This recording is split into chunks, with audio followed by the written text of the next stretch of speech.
Morning. Hi. Hi, guys. Welcome. Welcome, everybody. All right, so let's get going. Today's call, I think, will be a short one, of course, except for questions and discussion items, which, of course, we will not cut off. So, obviously, feel free to drop off if people want to ask a lot of questions. So on that note, let's start with some intros. We've got a few new people here. Let's see if they can introduce themselves, just taking 30 seconds, name and location. Who invited you and any highlights of your leadership experience? Brian or anyone else, I can use your help as to who is new. I'm saying Luke and Matthew for sure. Great. You want to go first, Luke? Sure. Yes, so I heard about this through James McKinney. I know I just used to work with Joe Davis, but I heard about this through James. So yeah, my name's Luke Hearn. I live in Tampa, Florida. I highlight the leadership experience. So I've got 6 years that I worked with Vector Marketing. I did a majority of that was through the management, so really getting to work with a lot of college students, doing all the advertising, hiring, recruiting, training. I ran my own office for 2 summers in Savannah, Georgia, which is where I went to high school. And both years we were top 15 in the nation. I think one year we were 7. The second year I was 7 in the nation. So yeah, I've been very grateful to have experience in offices like Tampa and Jacksonville, where I worked under offices where we were top 5 offices in the nation. So I got to see what a high performing organization looks like. And we also did a lot of campus advertising and a lot of trying to kind of really build touches through that. So that would be most of my kind of leadership experience. Fantastic. Thank you, Luke. Thanks for that intro and thanks for being here. Matt, I think you're next. Yep. Hi, guys. So I'm Matt Mahulitz. I'm out of Toronto, Ontario. I was introduced to this by Matt Patillo. So me and him both co-piloted an office in Vector Marketing. I got about 6 years of experience, and also same thing as Luke said, most of it under the management side of things. And and also done the publishing route. I've done Best Version Media for a couple of years. Corporate-wise, I've worked for Xerox. And also got a lot of great experience, working with students, recruiting. We've done the campuses, handing out the business cards, the flyering, all that. That was a lot of fun. So looking forward to, making a difference here and excited to get started. Great, Matt. Well, excited to get you started as well. Thank you for being here, Matt. I think Brian Schuler's here as well. Hey, Brian. Mike, how are you? Fantastic. How are you doing, Brian? Doing well today, man. I see we're doing an introduction. So Brian Schuler out of the Akron-Canton area here in Ohio. I was invited to take a look at this by Don Hill. As far as leadership, was with Vector Marketing from 2000 to 2004, was an FSM, ended up running the number 2 branch office in the country. At that time, we had about 150 different branches. Got out of that, built a network marketing organization of about 1,000 people, sold that. Have had a couple of stops in corporate America. Currently, I'm with a publishing company where I lead a lot of people and enjoying life. So happy to be on the call and continuing to learn more about the process and what you guys have going on here, Mike. Fantastic. Well, thank you for that, Brian. We are equally excited to have you on board, Brian. Thank you so much for being here. Hey, has anyone else not introduced themselves to the team? If so, now's a great time to jump in. All right, looks like everyone has. Well, fantastic. I'm excited for today. As I said, other than questions and discussions, I think it'll be a relatively quick one. So let's start with some news. Last week we discussed that based on this big survey that went out, half of small businesses think they'll be out of business in 6 months. this is something we covered last week. Of course, unemployment shooting up to record levels, as you guys know, second only to the Great Depression. I'm not sure if you had a chance to check out 60 Minutes last night, but the Fed, Powell, said that unemployment could reach Great Depression levels. So that's something I know most of you are aware of. I just want to get it out there. Taking a look at what's happening. As you can see here, with the blue states are reopening. The yellow states with the lines through them have got regional reopening. And so as of this morning, all but 2 states have started reopening. And so that, I think that whole shutdown where everything's, off limits is pretty much behind us. And then I don't know if you caught what's happening this morning with the stock market. The stocks, at least as of an hour or two ago, were rallying.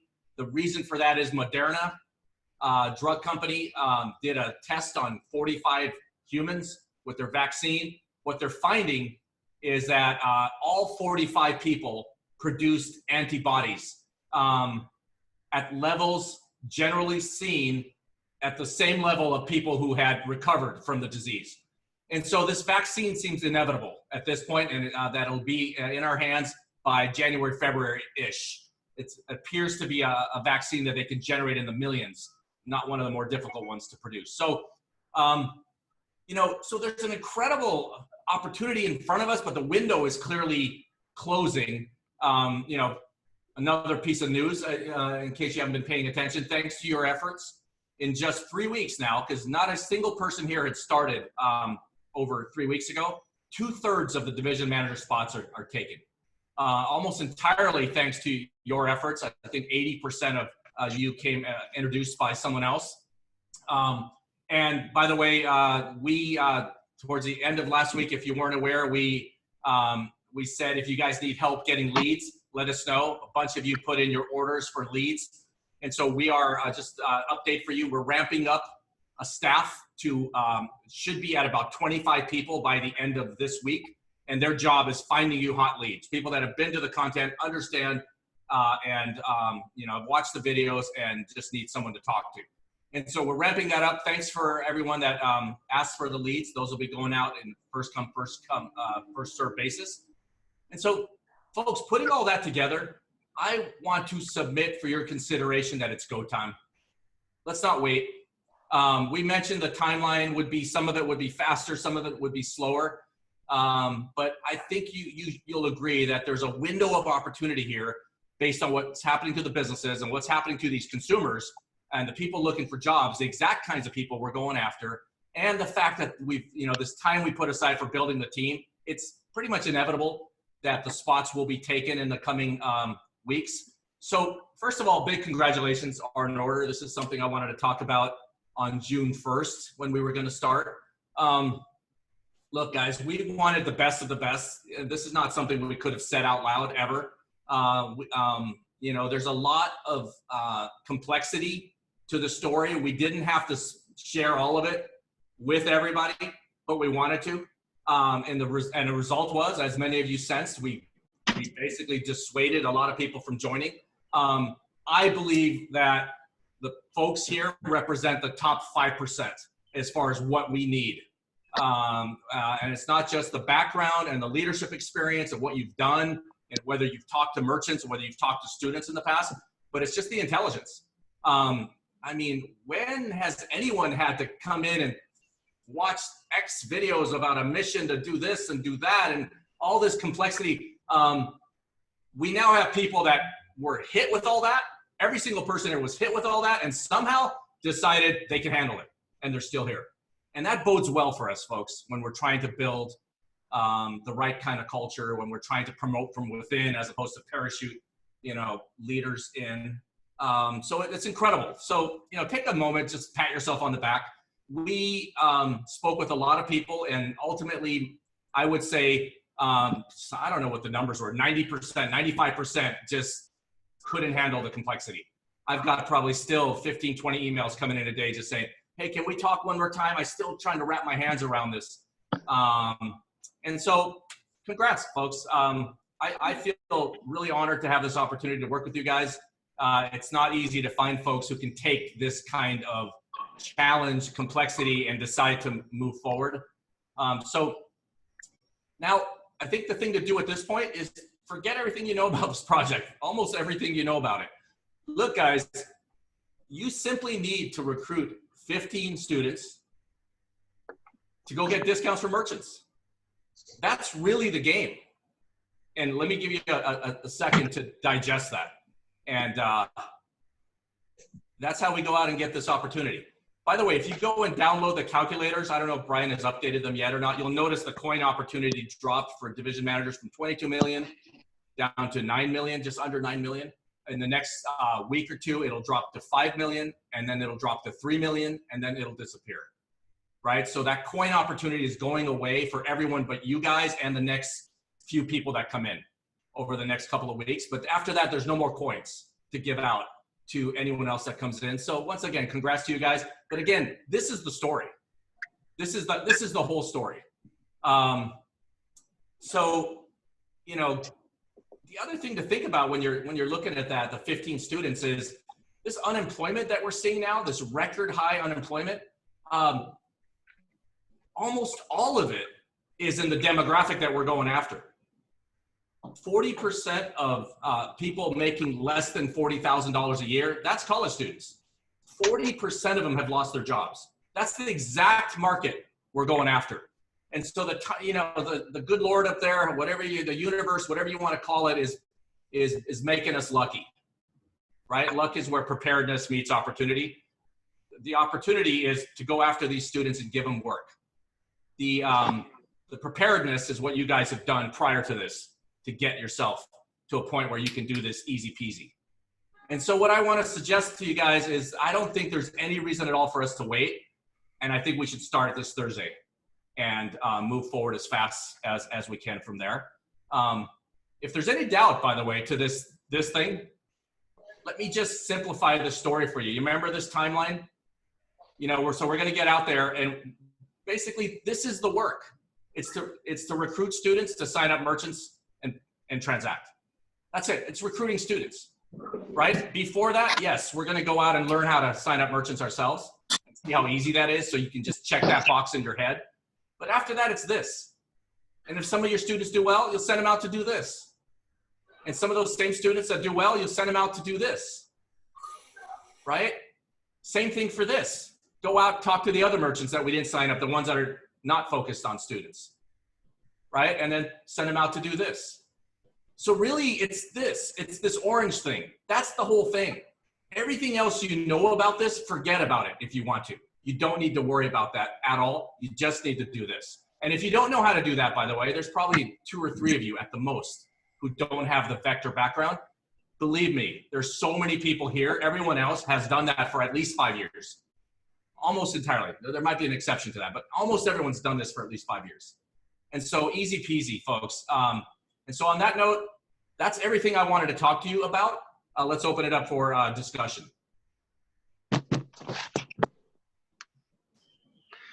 Yeah, Mike, can you hear me? I sure can, Matt. Hey, how are you today? Oh man, I'm fired up. Yeah, me as well.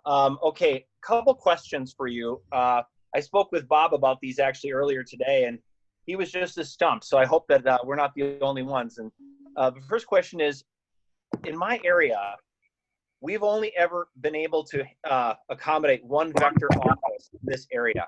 However, there's 7 colleges, and I think that there's an argument to be made that I could have more than one district manager, like myself and my pilot office at maybe the main school, but then maybe another district manager at another one of the colleges that is not right next door, but you know, on the other side of town, who could be ramping up their district office at the same time as I'm ramping up mine.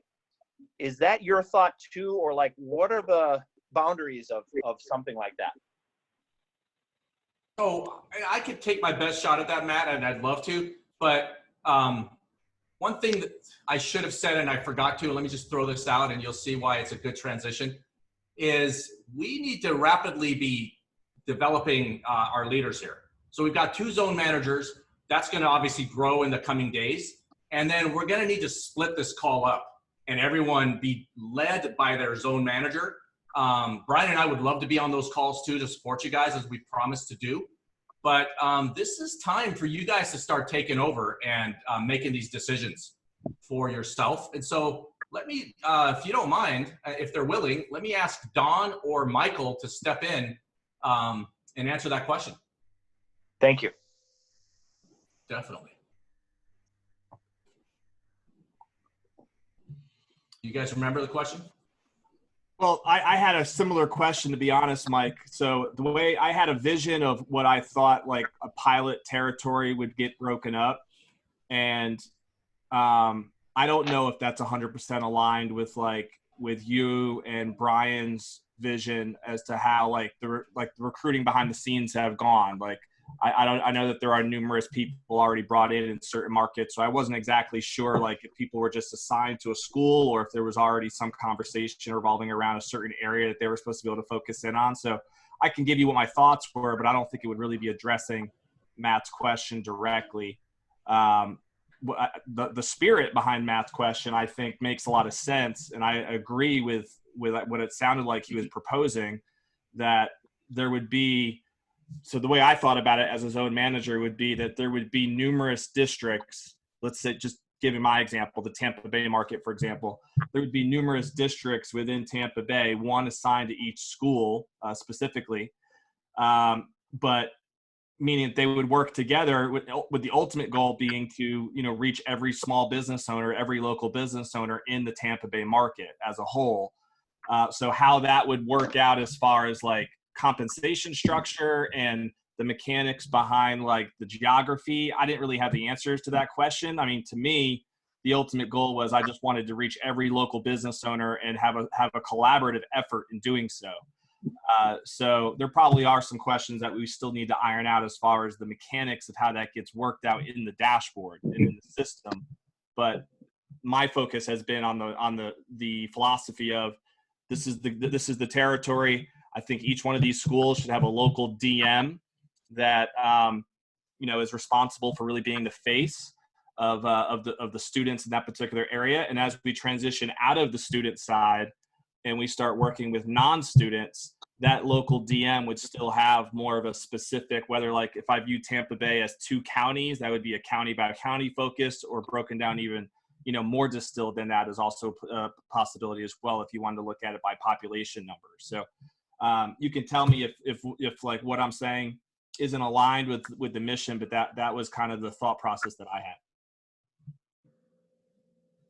Yeah, and just for some perspective, Matt's in St. Cloud, Minnesota. He said that the population of St. Cloud proper is about 70,000 people or so, and some of the surrounding communities you're talking about 100,000 or so, give or take. Is it correct, Matt? Yeah, that's right. Okay. So I was going to add in here, again, I think all this can be a discussion and we can come up with some answers. But when I spoke with Don Frida about a month ago, I asked him about this question, and he said ultimately he believed that it would end up being just like vector territories. So, if Chicagoland has 8 or 10 offices, then we would have 8 or 10 offices. If Indianapolis had 2 offices, then we would have 2 offices. And I think it doesn't have to be that way. It's just that's a guideline. And I think the question that I would have for someone like Matt, who's in a territory of 100,000 people or so, is, can you get 1,800 businesses for each district territory in the first 12 months? That would be, if you have 2 district managers, they need 3,600 merchants set up within 12 months. Can you do that in St. Cloud and the surrounding areas? The other thing is, how small of a population do you want to cater to for your pilot territory to make the living that you want to, make a living for? That doesn't mean you need 1 million people, but I don't know that you'd want 50,000 people. You probably would want 100,000 or more, but that's my opinion. I come from towns like St. Cloud. That's where I ran my vector offices. But now that I'm in a bigger city, we already have 4 people in Indianapolis, and I think that's more than enough with the way things would break down here if we were to do like a north, south, east, west or something like that. And it's tricky because the schools are all in just, odd places if you're trying to draw dividing lines. So this is where I think zone and division managers will have to put their heads together to draw territory maps based on these, demographics. But if I was in St. Cloud, I probably wouldn't want to have another manager trying to put on 2,000 merchants separate from me, and then also claiming half that population for future revenue streams. So you brought up a few good points, everyone. Steve, you're right in saying that just a few weeks ago when we were devising this, I was more concerned at that point. I wanted to do things, using software where the software would accurately divide up the population of the country. And ultimately what I was told is that we should mimic what Vector was doing, and they had, learned to manage the process in essence. And that in practicality, what seems to happen is some people are going to go far and deep. Some people are going to grab a territory and not do anything with it. And so that what logically makes sense and what will happen from a practical standpoint, I was told are sort of two different things. And so the ultimate decision was, again, once something you said, Steve, was let's play it out. Let's let it get going. Let the leaders emerge, and then the leaders will iron out, in other words, manage the process as they get going. And so the idea so far has been everyone start with a school, a college or university of their choosing, and they go, and that can cover, say 2 miles or 3 miles outside of the university. Maybe it needs to be further for some universities, and all the merchants in that area. And as we get going, we're going to notice some people are going to go wide and deep, and some people aren't going to do much, right? And so then more will become clear to us, and we'll keep refining that as we go. But that's been the general concept up to now, and I haven't heard a lot of pushback prior to this call. And so is that still sufficient? Should we let these leaders emerge, everyone grab their school and go deep? Let's figure out the process together. Let's figure out who's going to be, the 80-20 rule is going to apply here, right? Let's figure out who's going to be a go-getter and who's likes the concept, but is too busy with other things in the air. And we should let their territory not be that large so someone else can eventually grab it and go if they're not going to do anything with it. Yeah, I don't think there's a problem with that personally. And, your territory might end up, who knows, a year from now, it might be that you have territory that maybe is an hour from where you live, but that might be worth it. It's not really that big of a deal. So I just think we can let it play out, because there are going to be people that are very happy with what's going on, and others that maybe think, well, that's not worth it for me, and aren't going to put in as much. So I think that's okay thought process. I'll open up to anybody else though. Yeah, one last thing to throw in there, Steve, is that just keep in mind, folks, that two things. One is that you guys are going to be responsible for, just as division managers, and almost everyone, 90% of the folks here are division managers, not district managers. You guys are going to be responsible for 9 districts, not 1. And so I believe over time, you're going to find most of your earnings and most of your focus will be not on your own district. It'll be on those other districts. And then the second thing is, what's not built into the calculator and any of the revenue conversations is pretty much half or more of the business model. The digitization of these merchants, and then e-commerce sales and deliveries, and then the everything fast and free. And we can get into more of that if you guys like. I haven't shared all of that with you just because I knew it was already pretty complicated.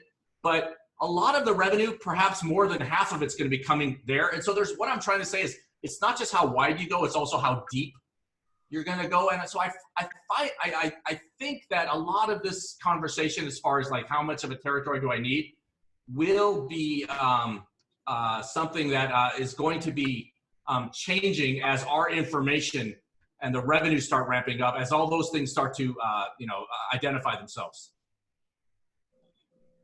We can make as many smart decisions as we want now. Probably the only thing that's accurate is whatever we come up with now is probably not optimal 2 to 3 months from now. And so we'll just have to be a little nimble to notice those issues, those conflicts, those opportunities, and roll with those punches as they come up.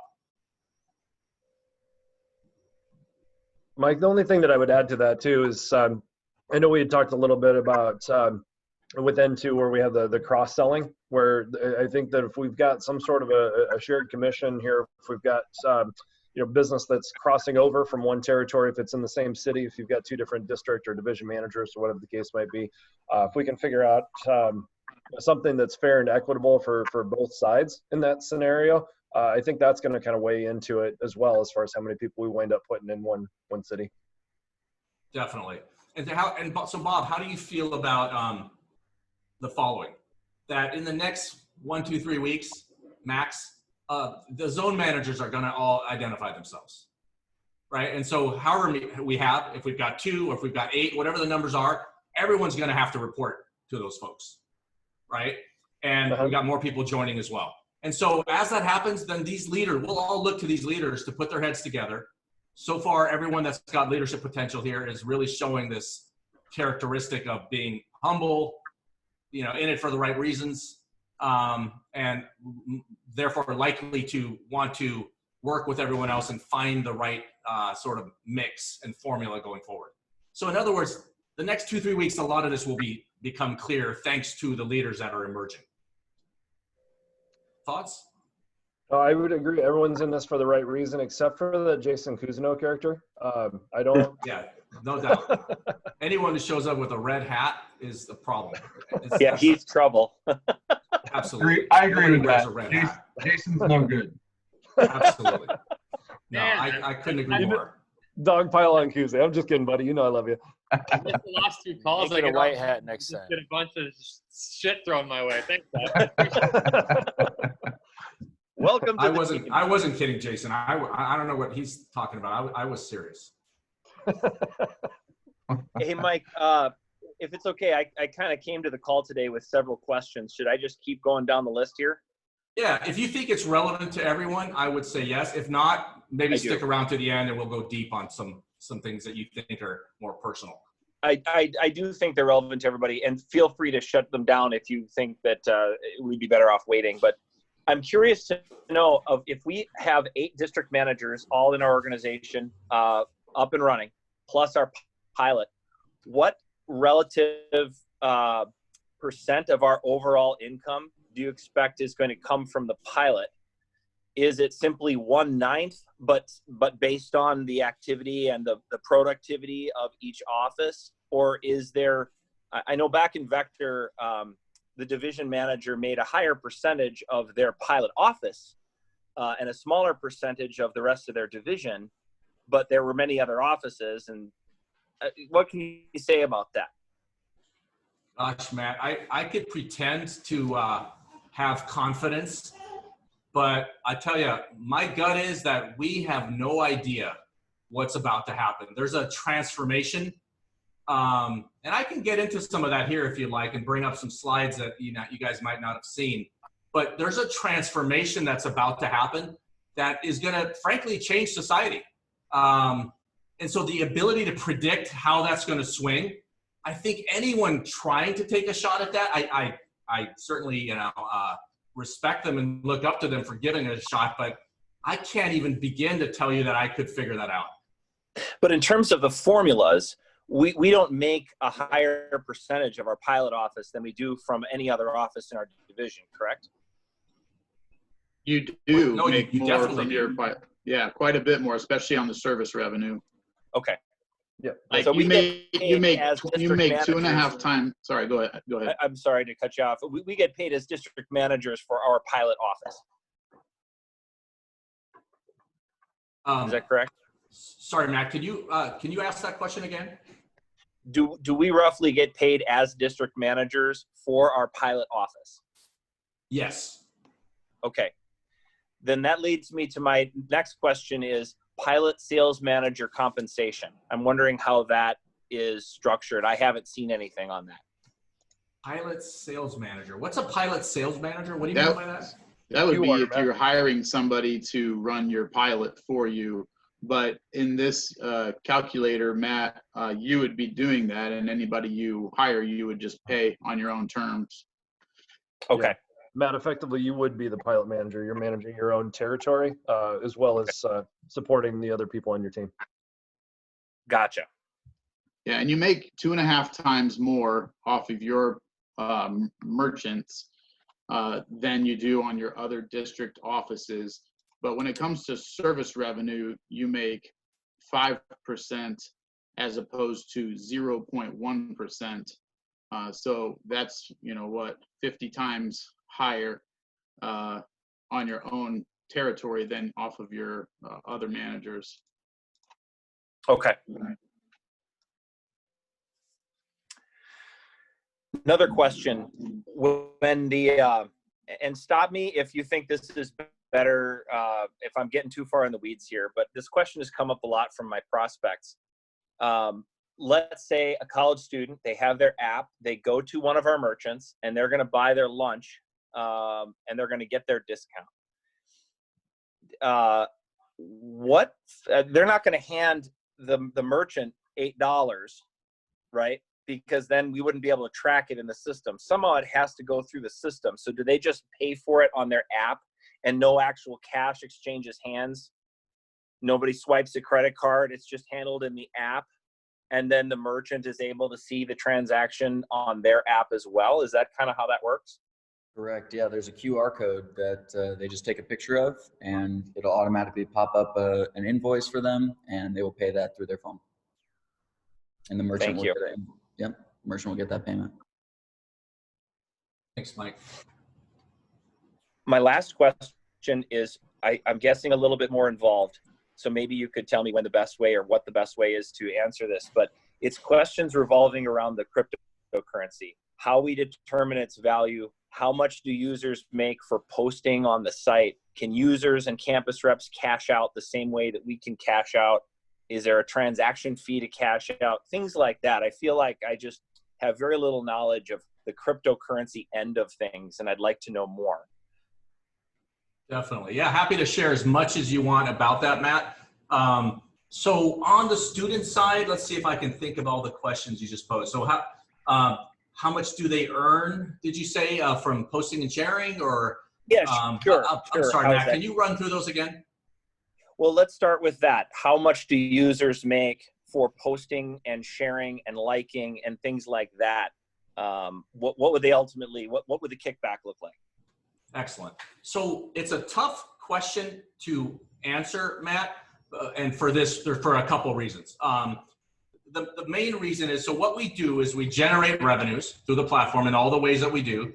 And then on a daily basis, we spend what's sort of left over, what would have been profits. We spend it back on the users and they get their fair share. So now let's get into what's their fair share, and then I'll give you some averages. So their fair share, so how do we decide if I've been posting, Matt's posting, and Bobby's posting, who gets what? And so the algorithms are complex, but it has to do with how many likes you got.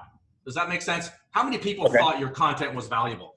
But so is it just purely based on likes? Does a like end up worth, $1, let's say? Not exactly. It depends on who was the person liking it. So fraud is a major issue here, right? Just think of someone creating 1,000 bots or a sweatshop, right? And so you look at the value of the user, so to speak. Think of almost a credit score. We look at people in the social network. What are all the behavioral stuff they're doing? What's everything they're doing? And based on that, how likely are they, 0 to 100, let's say, to be fraudulent, to be a bot? And also, what's their economic value that they're bringing? Our bots don't go out there and buy things, for example, right? And so the bottom line is every single user has a score and based on their fraud and their value. And so when Matt posts a photo and it's viral and 1,000 people like it, we go and we add up all the value of the people that liked it. And in the process, we're pretty much leaving out fraud, bots, and other things that people would do to try to cheat us. And this is complex stuff. But the bottom line is, you see that we've succeeded in being able to do something that's fairly difficult to do because of fraud. So now, what does all that mean at the end of the day? How much is someone going to earn? It'll depend on the revenues, as I just said, because that's what comes in at the top. But it could grow to as much as $1,000 a month in per user for someone who's posting daily. So 30 days out of the month, they've been posting stuff. Their stuff is of average value. People like it. They're not posting total trash. They're putting stuff in there that are getting an average amount of interest from consumers. And then your question, Matt, I think was, do they get to cash out like we all get to cash out? And the answer is, unlike you guys and unlike the merchants, they've got this process called maturity. Let me explain that. So one of the challenges, one of the many challenges, that anyone would face when trying to build just a marketplace, right? Forget the whole economy, just a marketplace. In other words, someone to go up against eBay is you got a problem with chicken or egg. Until you get enough sellers posting stuff to sell, you're not going to get buyers to show up. But until you get buyers ready to come in and spend money, you're not going to get sellers to post anything, right? And so you got a real problem. And hence, it's very, very hard. And this is why, as you guys know, with our core values, the first core value is winning, right? Winner takes all in the network effect game. Okay, so what does that mean for us? That means we have to find a way to break that chicken or egg problem. And so here's how we've succeeded in doing it. So when somebody earns money in the platform, I'm talking about students, not you guys or the merchants. When they earn money, they have to wait for it to mature before they can cash it out. They have to wait 90 days before they can cash it out. Now, in that 90-day period, they can spend it on anything that's for sale in the platform. Think about what that means. People come in, they start earning $5, $10 a day for posting and sharing. That's pretty cool. And then they realize, I got to wait 90 days. But meanwhile, after a few days, there's that used iPhone I was wanting to get anyway, but I'll just go buy it from someone. So think about what just happened. If virtually every single user has money that they're earning just from posting and sharing, even if they're not selling things, just from posting and sharing, it means, and every, of course, user has a bank account within the system, the account we give them. That means that as people go through their feed and they see stuff that others are selling, they can buy those things with one click. So that means you've got a pent-up audience with money burning a hole in their pockets. And so you've solved the chicken or the egg part, right? You've got people with money ready to buy stuff. And so when someone looks to sell something, all of a sudden they feel like a superstar because they can easily sell things to all these people that have money burning a hole in their pockets. None of us are patient. None of us can hang on to money, right? We see something, impulse buy, right? And so that's how we cracked the chicken or egg thing. And it basically means, and remember, we've also lowered the bar for anyone that wants to sell anything, product or service, which means virtually everyone feels like they can step up and start selling stuff. Whether they've got time on their hands, they can offer services or products or share products, right? So I've got an old iPhone or a used Apple Watch or something like that I can start sharing and making recurring revenue from, renting in essence, right? And so all of those things become highly monetizable because of the fact that every single user has money burning a hole in their pockets. So that's the concept of maturity. And then after that, they can cash out. Your question was, is there some kind of cash out transaction fee or something? Was that a question, Matt? Yes, it was one of them. Okay. We haven't made a final decision on that, but I can tell you how it's been for the last couple of years of the Alpha project. There was a $1 charge every time you cash out. And the reason for that is because we were getting people cashing out 20 times a day. And it's, it's an administrative nightmare. So you add $1 to it and then people seem to, cash out once a day. Gotcha. My final question on cryptocurrency is, I understand that looking back, we can easily track what the value of the coin has been on any given day. And if it was determined that it was a penny on day one and now it's up to 50 cents, I kind of get that. What I don't understand is, how do we know, or how do we forecast, I should say, that by 2025 it'll be worth 100 something, and by 2028, if I remember the notes, that it was going to be worth 200 something, and that it's going to stop there? Like, what is it that we do, or that the platform does, to determine that it's going to stop growing in value at that time? Excellent question, Matt. Okay, so basically how we do this, and a little background, we've launched 7 coins. So we had a lot of learnings. With each of them, we learn what works, what doesn't work, how to fight fraud, why volatility is a bad thing for currency within a platform, which is an economy. I'm trying to sell my used iPhone in an auction. It's a 1-week auction. I place my bid, or the buyer places their bid, and every 10 minutes, the money I think I'm going to be making and the money they think they're going to be paying, is the value of it's going from $50 to $80 down to $20, right? That's what cryptocurrency has been doing, right? Most cryptocurrencies. So volatility, bad, right? Okay. So that's why we're stabilizing.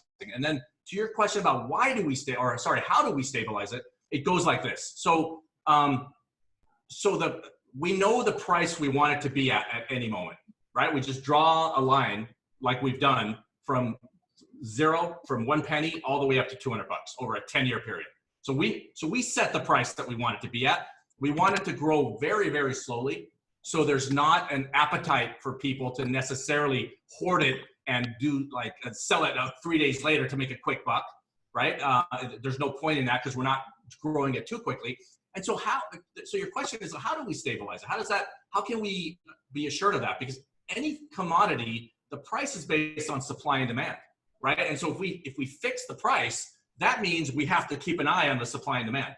Now, here's what happens. If a bunch of people come in and try to buy the coin, so what's happened is the demand has shot up.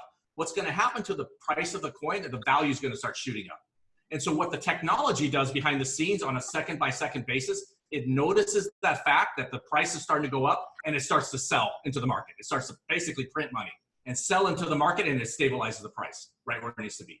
Now, let's say that something else happens, right? All of a sudden, a bunch of people are selling. And if the bunch of people are selling, the price wants to go down below the target. And so the technology at that point starts buying up. It starts buying coins to stabilize the price.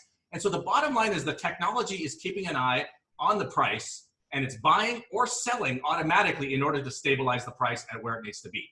Now, obviously, when people are trying to buy it, it's easy. We can print money all day long because this stuff is vapor. It's software, right? It's easy to sell coins. But so what happens when people are trying to dump it? Let's say there's a big event. Let's say there's a global pandemic and 10% of all coin holders want to dump those coins. That means to keep the price stable, we better have enough cash at hand to be able to keep buying up those coins and stabilize the price. And so that's a consideration of this thing. So we have to be comparing the price of the coin to our own cash flow and what we expect as a reasonable case, as a worst case, as a best case. How much cash will we have at hand for use by the technology in case an event happens where all of a sudden a big number of people want to dump all of a sudden, so that we can sit there and quickly buy up coins and stabilize the price of that until everyone realizes there's no point in dumping. So what happened with the COVID thing is a lot of people sold cryptocurrency. A lot of people sold stocks. As you know, the stocks dropped by 30%. With a stable coin like this, the only reason someone would sell is because they're nervous that the price is going to go down. So as long as we have enough cash to deal with that, and that's basically a big calculation into how we decide what the price should be, then what they're going to, worst case, someone that's really paranoid is going to dump, but then they're going to realize there's no point in dumping, the price is stable, and then they might go rebuy, or they might want to stay out of it. So I hope that's the answer. I hope I'm answering the right questions, Matt. I didn't go too far off on a tangent. No, that was great, actually. That gives me kind of the primer I was looking for on the basics of this, and I'm sure I'll have more questions in the future, but that's all the questions that I had for today. I'm eager to listen in on other people's questions and your answers. Okay, and just to wrap that up, and we'll jump to you next, Charlie. So the net of everything I just said is that in the social network, it's stable, right? It's not, it is rising up to the $200 number, but it's going so slowly that it appears to be stable. In my example with my iPhone, I'm trying to sell it in a week. You're not going to see much movement in it. And so the net of that is people can focus within the network, like we all focus. None of us are worried about how the dollar compares to anything else, because we don't care, right? We focus on our businesses and assume a dollar will be worth about the same amount, when we get paid for whatever it is we're doing. So that's achieved. Yet on the outside, for you guys primarily, you have an upside. Right? It's just a way to turbocharge your own revenues so that when you look at your own revenues that you stand to gain by doing all this work to build your business, there's a further upside. And like I said, mostly for the pioneers, for you guys that got involved before there was a penny in revenues from this side of the business, before anything else. That was a way to further incent folks to get involved. Like I said, for most people that sign up after just a few weeks from now, the coin will not be something we talk about. And it's probably a good idea not to even bring it up after that, because there's no point in rubbing people's faces in it. Charlie, I think you had a question. All right, so I'm fired up about the coin, but I'd be lying if I understood everything that you just said. What I'd like to do is throw out to the group, how much do we need to help the college students understand about this to be effective in recruiting as many as we possibly can?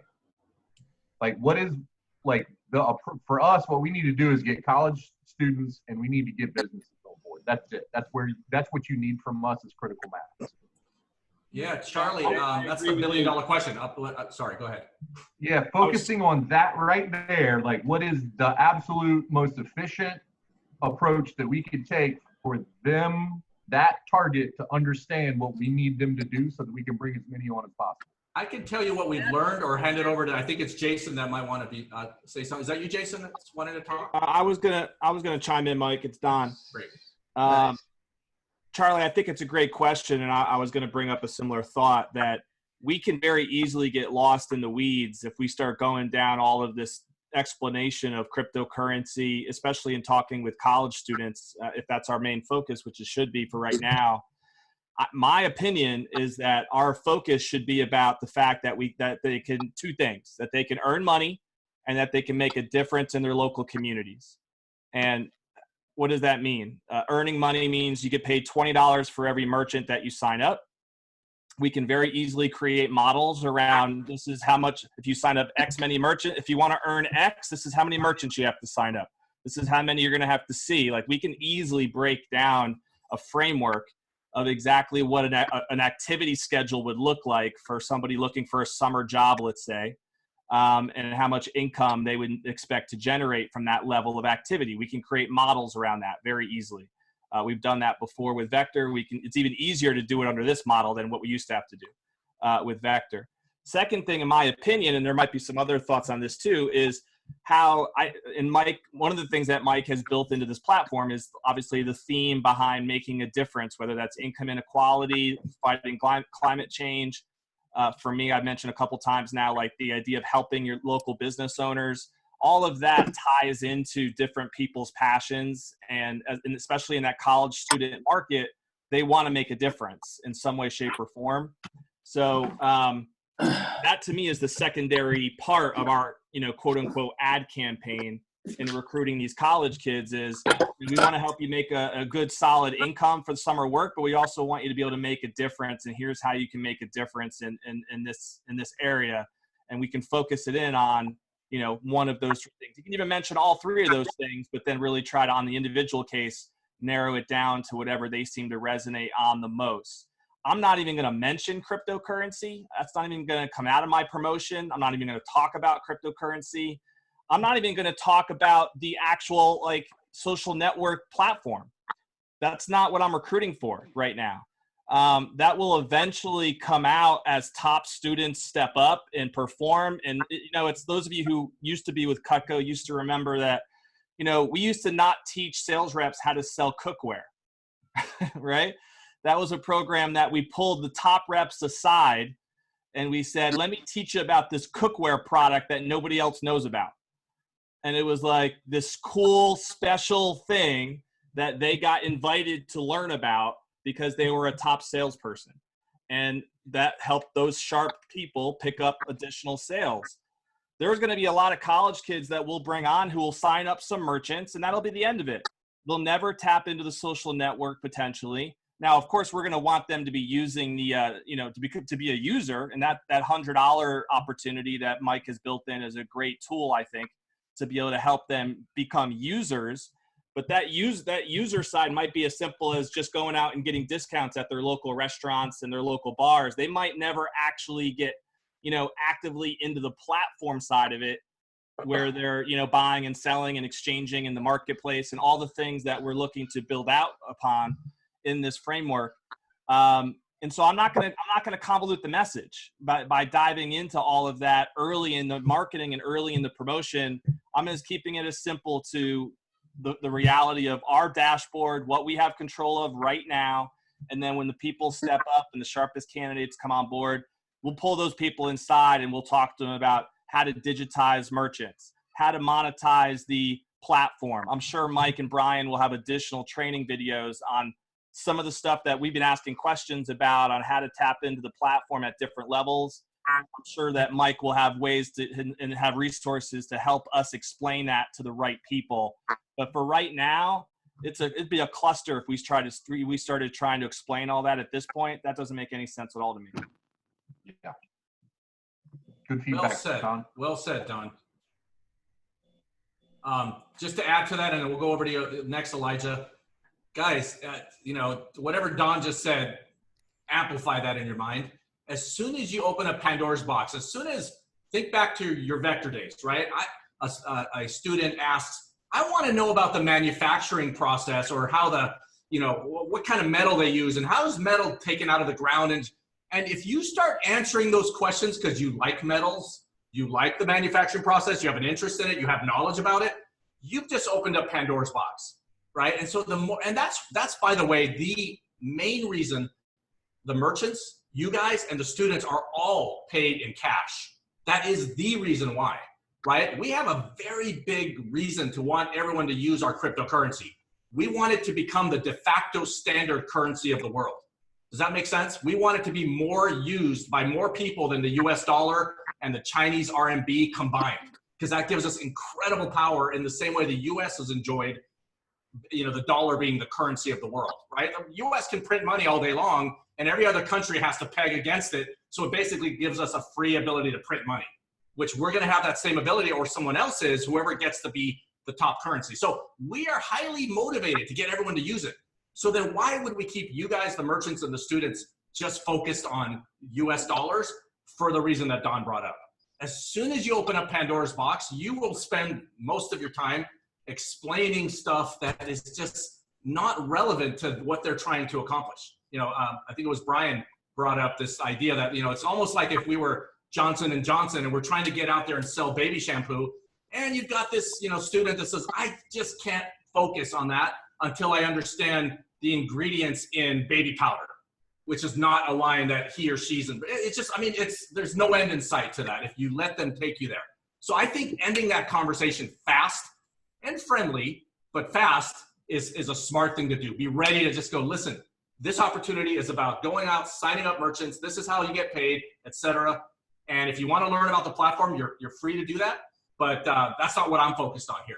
And then they can go there. And so then finally, the last thing I'll say, and Elijah, I'll hand it over to you, is what we're developing here is a very complex economy. Think about our beautiful US government that went into Iraq to try to set up an economy after they kicked out Saddam. We spent trillions and failed. It's very, very complicated to get it right. And so it's complicated for someone to understand. And no matter, and any part of it they start to understand, they want to know there's 1,000 adjacent parts. So how did we deal with that? We basically came up with the concept of crowdsourced education, so that every single person, the minute they sign up for the platform, gets a free educator that is there for them anytime they need them. And that person is motivated and incentivized in 4 or 5 different ways, including how fast they respond to them, how accurate their responses are, how happy the customer is, and Brian, quality, success, happiness, speed. Okay. And so so when you send that student, say, look, if you want to go use the platform, go there, ask your guide. When they sign up, they'll be assigned a guide, and that guide's job is to explain those kinds of questions. And by the way, the first guides may not know every answer. And so that's why there's a reporting chain there. They report to someone who'll have the answers. And if they don't know it, they'll report to someone who'll have the answers. Does that make sense? There's a promotional process in there so that they can get access to the information and get it to the user. That's the guide's job. Let them do their job. Otherwise, you're going to get sucked into being the guide for these folks, and it's really not relevant to what they're trying to do. Sorry, Elijah. No worries. Not question, but suggestion, I guess. There's 2 sides of how different people on this team probably sell and build teams. Like, one philosophy is like they want to make sure they really understand a product they're selling and build conviction in it to get other people to sell it. And then there's other people who are just like, we're recruiters and we could just sell them on a concept and vision and have them take action. In order to serve both groups, my thought pattern was, could we make our Monday calls in a sense like product knowledge led by you and whoever, and just kind of dive into that stuff to add comfort and confidence to the team. and then have the Thursday call led by the 2 zone managers and whichever ones get promoted to talk about, we don't actually have a lot of clear milestones, but I know that if we're going to be testing and readjusting and, fixing as we go, if it was like, okay, this week, this is our goal, we'll talk about what we did, and we could talk like sales techniques and things of that sort and how we build. So that way we're not like kind of hopping in between product knowledge, sales and marketing, and just to give it a little bit more intention. It's a thought pattern. So Elijah, so my first gut reaction to that is it sort of flies right in the face of everything I just said. In other words, take half of our time that we would spend together and focus it on baby powder and chemotherapy drugs and all this other stuff that, frankly, I think we almost should imagine it doesn't exist. Does that make sense? Because we could spend all our time doing that, and that's half the time that we might have together to focus on the business at hand. If everybody that's out selling baby shampoo is spending half their time worried about, the chemotherapy and all the ingredients that go in it and where are they sourced and is it organic and all this other stuff, we're never going to get anything done. Just keep that in mind. So having said that, we're here to serve you guys, but I highly recommend that you guys see if you can get your mind out of the chemotherapy and the baby powder and all this other stuff and focus on the matter at hand. I personally asked the question because I'm the latter. I'm not the person who really cares about the details. However, I care about the people who care about the details. So I do want to serve them in some way.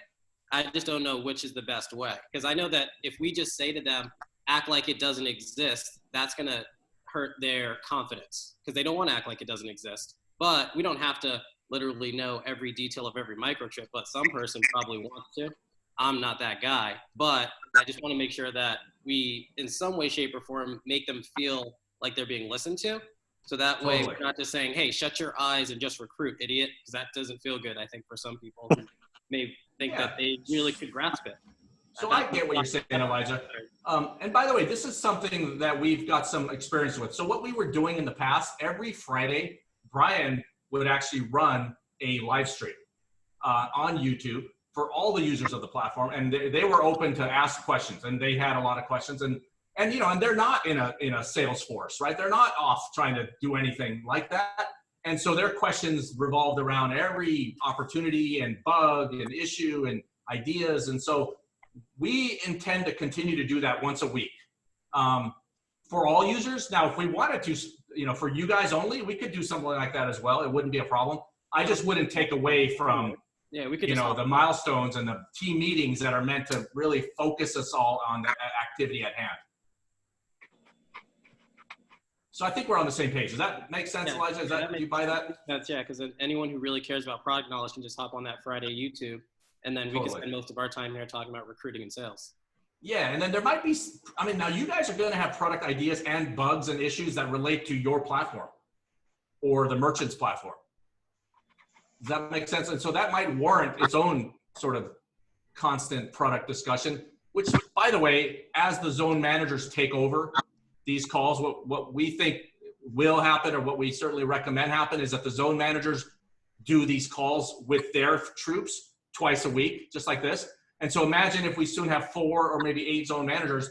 Brian and I are, shaking our heads as to where we're going to find the time. But right now we are committed to being on all those calls, so that if a product idea or a bug or something comes up, we can be accessible and accountable to you, as opposed to you guys just hoping the zone managers pass it on, right? So as much as we can, we'll be on those calls. But then if you guys want us to carve out something special just for that, we're certainly happy to do that, Elijah. So I hope that satisfies your point. Yeah, more than satisfies what I'm thinking. Just one more thing to add is, currently, at least for the next week or so, we do have the 5 p.m. Eastern calls that we're on. I know Matt and a few others have, jumped on there and asked product type questions. So that's also time available for everyone in the interim. Yeah, and if there's less people on there, go to town. But if there's a lot of new people there trying to figure out their questions, let's not go too deep on the product stuff and keep them from getting to their questions. Just keep that in mind. Michael Owl. Yeah, just maybe along those lines for the people that are sort of in that first boat that Elijah was talking about, that if we had some sort of clear like, here's exactly how, the things that the messaging for students, like the things that we should be promoting to them in terms of them getting paid, right? Like today we learned that, we shouldn't be talking about cryptocurrency at all, right? And then we probably shouldn't even be mentioning social networking. And so if we had just some sort of clear, like, here's exactly what merchants need to know, here's exactly what students need to know, and that way I could have a targeted, like, let me dig in on those specific points, and that way I'm not worried about cryptocurrencies or everything fast and free, and those, which I'm happy to learn on my own time, and those type of things as well. And so, if that was made clear, or if it's already been made clear and I missed that, I apologize. But not at all. Just having No, that Michael, direction. that's the point of training. That's what starts on Thursday, right? We're going to start. Everything up to now has revolved around one single thing, and that was building our teams, right? And on June 1st, now moving to this Thursday, we'll be focused on training, which will be first, the process of identifying our merchants, signing up our merchants, getting them activated, and then the next thing after that is students, and and getting them to go do that same thing and start transacting. So as we go forward, together, we're going to identify those opportunities. Some of them will be opportunities, by the way, because, for example, in recruiting students, we're really looking to you guys, which is why we targeted Vector folks primarily. But we'll be here together and we'll figure stuff out as we go, and whatever's missing together, we'll come up with and distribute to everyone. In regards to that, Can I ask a question? Sorry, did I cut somebody off? Michael Allen was just wrap it up. Yep. Yeah, a quick follow up on the training. Are the trainings planned to be at the same times as like these calls, or is that a separate time? No, it'll be this exact same call, twice a week. Cool. Thanks. Thanks, Tom. Yeah, you got it.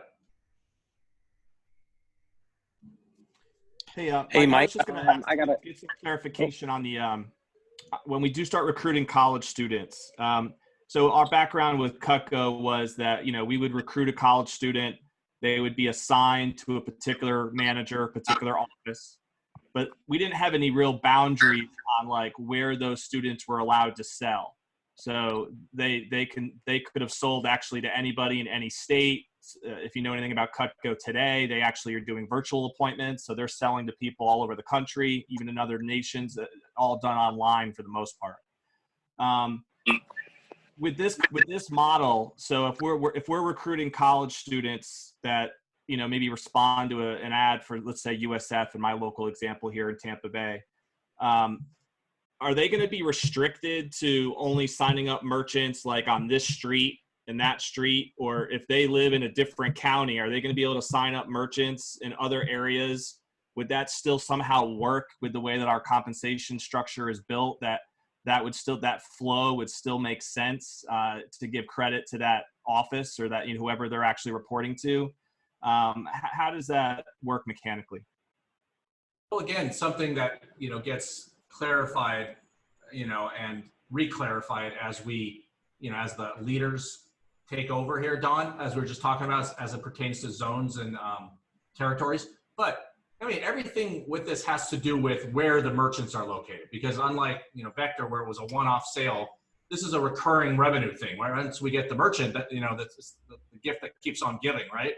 And so it's all about whose merchant is that, whose territory is that merchant in? I mean, you don't want, Steve, starting to sign up folks, right where you're trying to, because you're going to get channel conflict and you're both tripping over each other trying to hit up those same merchants. And so it's all about the, and by the way, it's not about the students. The students can go anywhere, right? When Joe signs up a student and then goes over to Brian's or Elijah's merchants, that's not a problem. That'll happen both ways. And so there's no issue with that. But the territory is about the location of the merchant. Right. Okay. So I guess my question earlier was about creating a collaborative effort with the leaders in the team, which I think is the ultimate goal. So it does make sense then to ideally have, let's say, a scenario like, again, just using my local market of Tampa Bay, where we have, I think as of on this call right now, I want to say there's at least 3 of us, I think, that live in Tampa. in this area, and there might even be another person that I'm unaware of, in the market. Ultimately, we want to get every local merchant signed up across Tampa Bay, and it doesn't even matter like whose reps would be that would sign that person up. So there's value in us supporting each other, training each other, making sure that all the reps are even connected. If we wanted to establish a sense of community among the reps so that they can feel like they're a part of something in a local level, we want to do that because ultimately that's still going to benefit any sort of, the leadership team as a whole, because it's ultimately just about reaching the number of merchants and critical mass across the board, right? Yeah, absolutely. And I think that takes, great vision, Don, to notice that there's so many opportunities that are going to be coming out of this, that the more we can help each other and make sure we don't each have to reinvent the wheel and we're not competing, but we're cooperating. As many of you that went through orientation more recently, it's a topic that we've been trying to elaborate on. I think the better served everyone will be. Yeah, culture is the competitive weapon, and so I'm glad you're bringing that up, Don. And we'll be sure to dive in there on that topic when we get a window of opportunity between the other training items. Sorry, Joe. Yeah, no, you're good. My 2 cents, at least in the short term, the way I've been thinking about my territory and how it's going to work out. Basically, zip codes, at least in my area, works pretty decent. I don't remember for being on Tampa how that works out, but I think part of the way I'll, at least to start, is basically zip code. My college's zip code. Maybe once I get my reps on, further tier it out. Maybe it is based off neighborhood, street, that sort of thing, and then as it expands, right? So I think for me, KSU, there's probably 2 or 3 different zip codes, but then there's also 2 or 3 different kind of sub communities that could also be given to maybe 1 rep at a time. So just to be careful though of other, so for example, David working with Georgia State, which is more downtown, being sure to understand where my territories are or where the zip code changes that makes sense, at least in the short term. I do agree. The collaborative front, once we kind of start hitting some closer critical mass, will be necessary. But I think, again, just taking this sort of step by step in the short term, the way I've been thinking about it, zip codes in smaller communities around my college. Definitely, Joe. I think that makes a lot of sense. Brian, you have any thoughts on that or anything to add? My thought up until now is basically establishing a radius around the address of the college campus. Zip codes could get messy. So that's where I've been thinking that this is going to head to, personally. Yeah, I guess it depends on the market and how zip codes are done, but at least in my territory, it's pretty well segmented. Yeah, the zip codes translate to a distance, then it would make sense. But I think if we wanted to do something universally, given that some zip codes are very tight in some areas, of just more densely populated folks, but other places they're really a zip code represents a much larger area. So it's just something to think about. How do we create something universal that we can start with and then fine tune from there? Bob? I was just going to say, assuming that you just geofence the area then, as far as the radius around the colleges, is that what you were saying, Brian? Yeah, exactly. Okay. I got a question. Bobby over here. Hey, Bobby. Hey, guys. A couple things. So as I think through this, obviously, as we start to actually drive business to the platform, first and foremost goal is recruit students, sign merchants up, get users onto the platform. And then we were talking about the other elements of the platform that kind of unlock as our user base increases. So, things like the, borrowing someone's whatever to do whatever with. And, right now we're talking about keeping it simple, just focusing on the merchants and the discount end of things. Is there going to be on like those the things you're going to do every Friday, like the live feed? let's say we get to the point where, okay, we have enough users, we want to start exploring, we have enough users concentrated in one area, we want to start pushing like the borrowing and renting and, local selling of, items that people have. Is that something you guys are going to introduce to the user base, or should we be collecting emails from the users that we sign up so that we can be updating people on the features of the platform? Because, I agree with what everyone said about, we don't want to throw everything the platform can do at someone all at one time, because there's a lot of stuff. So I'm just wondering what your thoughts were around that end of things. Oh yeah. So Bobby, that's that stuff is very much part of the retention, engagement, and marketing process within the social network. In other words, the features roll out to them, as they reach critical mass, and there's constant communication with them and what we pop up in front of them at certain points. Even when they first join, many of the features that are available to them won't be there to simplify the story. And then after they get, literally when they get to 20 or 30 minutes of using the platform, features will start to pop in. Buttons that are normally just part of the console will start to pop in. Links will start to pop in as they grow and learn about the platform. And so we've got that covered. You don't have to worry about any of that as far as Okay, cool. And then awesome. Thank you. That was a great response. And then second, so Thursday, basically you're saying we start training on how to actually use the app, sign merchants up, how all the ins and outs work of that, and user signups too, correct?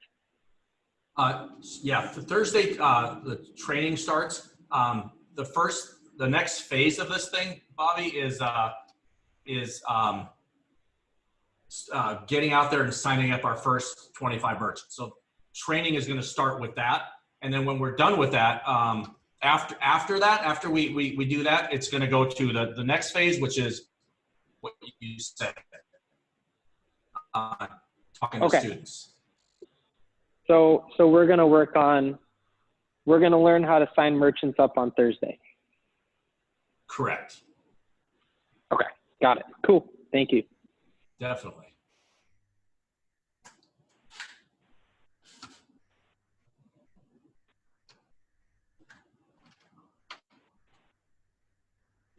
I think Kevin has a question. Maybe Jones. Hey, Kevin. You there, Kevin? Yeah, I am. Sorry, I was just about to jump on a call real quick, but could you just give me a quick, you said this at the beginning of the call, but the total number of division managers that we have signed up so far, and then the available slots, said that's in the 68, 67, I can't remember what that number was. And the question that I was talking to somebody about this yesterday, and they said, so why would you stop at 67, 68, whatever that number is? And I just wanted to be able to answer them accurately on that. Definitely. So the way this thing was designed, Kevin, was, sort of carving out districts that represent about 500,000 consumers. And so if you do that, there's 330 million consumers in the US. So the number we came up with is 512 districts. And the reason for that is because if you divide that number by 8, which is, when you're managing a team, they say a maximum number is 5 to 8 to have a, good life balance and be able to manage a team effectively, right? So if you take the 512 districts and divide it by 8, you're left with 64 division managers, each managing 8 districts. So 64 is the target for division managers. And then if you take that 64 and divide it by 8, you're left with 8 zone managers. So every person in there, and now let's imagine there's a president of sales. He or she would be responsible for 8 people as well. 8 zone managers, each zone managers, 8 division managers. Each division manager has 8 district managers. If you add all that up together, you've got 512 at the bottom, plus the 64, because every division manager has their own district. And so what do you get then? 576, and then you add the zone managers, which each have their own. So 576 plus 8 is 584. So you're almost at,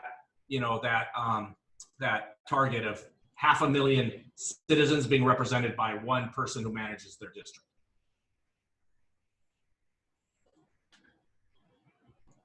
Got it. Thanks, Mike. I appreciate it.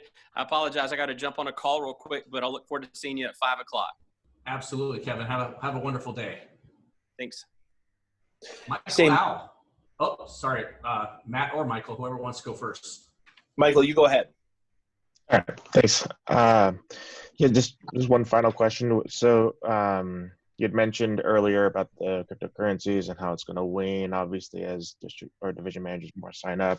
The initial division managers sort of had this like grandfathered percentage like concept or whatnot. I was just wondering if we've like come up with sort of the agreement for all that, so to where that can be read through and outlined and essentially signed for like in a DocuSign form or whatnot.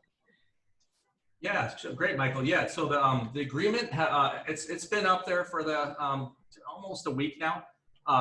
Movement.college/terms, and the way the agreement is going to work is the same as all social media companies or software companies. When you go up there, you agree to the terms, right?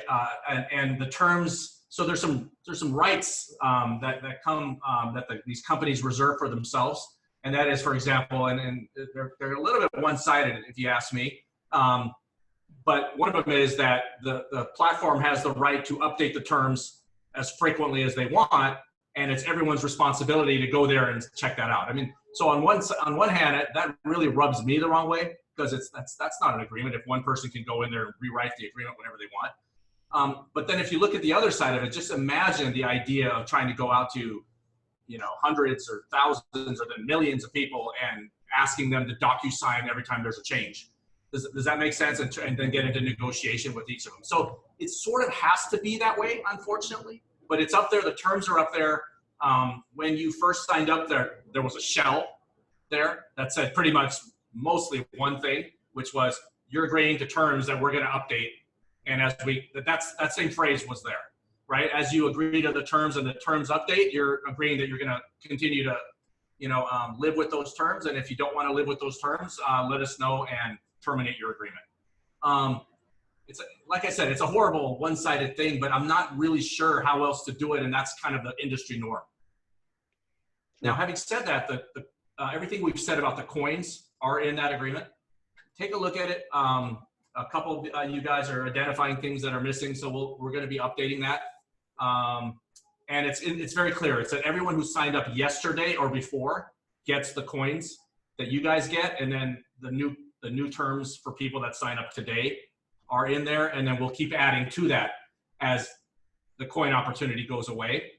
We'll just continue to stay in there, and if you sign up after this date, the coins are not in your agreement. Apologies if I missed an announcement via email on the updated agreement. No, it was just something we mentioned in the last couple of calls. Okay, great. I'll go and look into it. Yeah, I totally get the whole terms of service thing. I mean, like I deal with that daily with my customers, and having to them wanting things in paper and it being online is a constant challenge with legal and procurement groups. Yeah, so. Take a look at it, Michael. And hopefully it meets your needs. But we're definitely all ears and happy to listen and see if there's things we can modify and yet still protect the combined everyone's interests. Thanks a lot. And not on Slack, it'll be helpful because we do post a lot of those links and updates for people who need to hop off these calls. So jumping on Slack will definitely benefit as well. Definitely, Michael. We got it. I have to get used to using Slack. We've been using Microsoft Teams on this end. And so everybody wanted to go to Slack. I just need to get into a better habit. Probably same thing with you, Brian. We just need to get really focused on using that more often. Yeah, at this point I'm using Slack, Skype, Teams, everything in between. So I hear it's a great product, so I'm excited to get it. Yeah, it's pretty easy. Yeah, it's pretty easy to figure out. If only we had our own proprietary social media platform, boy, that would really be cool, wouldn't it? Yeah, that would be very cool. That was kind of a joke. Yeah. No, I get it. No, it's a joke I've used many times when I was trying to push the engineers harder to fix something and make it better. And they like to remind me, Slack's a multi-billion-dollar company, and if you want us to just go deep on just that one thing, we'll make it better than what they have. But if you want it to be all these other things, let's use Slack, is what they remind me. And they've got a good point. Hey, I wanted to ask a question regarding recruiting of the campus reps. When we talk about we can recruit the the DMs and the DVMs nationwide, and they'll be placed, no problem. But I'm in Texas. My example is Don, you're down there in Tampa, and maybe I know some students. I don't know how they're going to perform, but if I want to let them know that, hey, he should reach out to Don can follow up, or just how can we do that? I would guess we can override, but I don't want to assume those, kind of like how we can override divisions and districts. Will we, if I send 5 people that I know go to University of, Tampa, and then Don's like, yeah, I'll pick those people up, I'll get in touch with them, or have a DM get in touch with them. Will we're kind of like the same way in overrides? Or I just wanted to touch on that. Definitely. Anybody want to take a stab at that? Well, the students are only earning $20 per merchant, so I don't think there would be, and the manager only gets $4, so I don't think sharing a cut of the $4 is necessary. And then the transaction revenue, that, I don't have the answer, of course. We'd have to decide that, but seems like that would be within the boundaries of your territory. If that's a merchant in your territory, that would be your revenue stream. And I think that's why people, and myself included, have prioritized the question of what's the territory going to be, because there's going to have to be a boundary drawn at some point. I don't think we can all just keep sharing revenues from all over the place. Not that I'm opposed to revenue from all over the country, but I like to hear what anyone else has to think. But I think that's why we need territories, so that merchants within that territory, that's your revenue. I agree with you, Steve, and I think that would probably, my gut reaction is, as far as recruiting the campus reps, that would just kind of fall under the category of do the right thing for the territory. If you've got a friend, you want to hook them up with a job that's still in college in that area or whatever, great, they get $20, but it's going to be from that territory owner. I guess that's how I would think that would be the simplest way to be able to handle that. Goes around, comes around. Yep. Going back to my question earlier, though, Mike, I know Matt brought this up, and it might have been during our little powwow after the last call, but the idea of who's going to end up paying the campus reps. I don't know if you want to address that or not, but if we're going to have campus reps that'll be selling in multiple territories, which is going to happen because they're not going to be restricted to any particular area, there's just no feasible way that they're going to be that's going to be managed correctly from numerous managers. So I feel like they would have to be getting paid through you guys and having that be structured internally. Yeah, definitely. Brian, feel free to jump in if I'm saying anything that's incorrect here, but we're absolutely, after the feedback from that call, it has changed the specs. Brian has been jamming on new specs for the engineers to develop all that, so the campus reps are getting paid from the platform like everyone else and have visibility and have their own back office and all that stuff. So Brian, sorry to steal your thunder. No, I guess the only thing to add, just to clarify, that is, yeah, Don. So we will, the student, they belong to a school. The school is one of the manager's territories. The student can go and sign up whatever merchants that they want, and they'll get paid through the system once, the merchant's activated. But then it's based on their school. Based on where the merchant is whoever's territory is, that's where the transaction revenue will come from. So pretty much exactly what you just said. For the manager you're talking about. For the manager, yeah. Right. No, I totally get that. But yeah, so we're on the same page then. So the reps as well as the managers are going to get paid through the movement. Right. Correct. Correct. And Matt, if you have any other ideas like that, please feel free to keep them to yourself. Thanks, by the way, you guys, for going along with that. I just don't see how it would have worked any other way. You're so right. Absolutely. Yeah. Great point, Matt. Say another question. I'm wondering, and this is sort of a question for the whole group, if you've given much thought to this. If I have a friend who lives in my area who I think would be a great district manager candidate, but I already have the territory locked down. If having another district in my area is not good for either one of us, I'm wondering how far away, like what type of a commute do you think would be reasonable, and how frequently does the district manager need to be in that territory? What do you guys think? Yeah, I think that's an interesting question. We should definitely kind of brainstorm and maybe come back on Thursday with 1 or 2 ideas as to that virtual office and what that looks like. Because as we're mentioning when talking about territories, we need to determine what that looks like, whether it's population or radius or X amount of merchants in that area. So we definitely need to define that. But then also, what does it look like once somebody executes that critical mass aspect?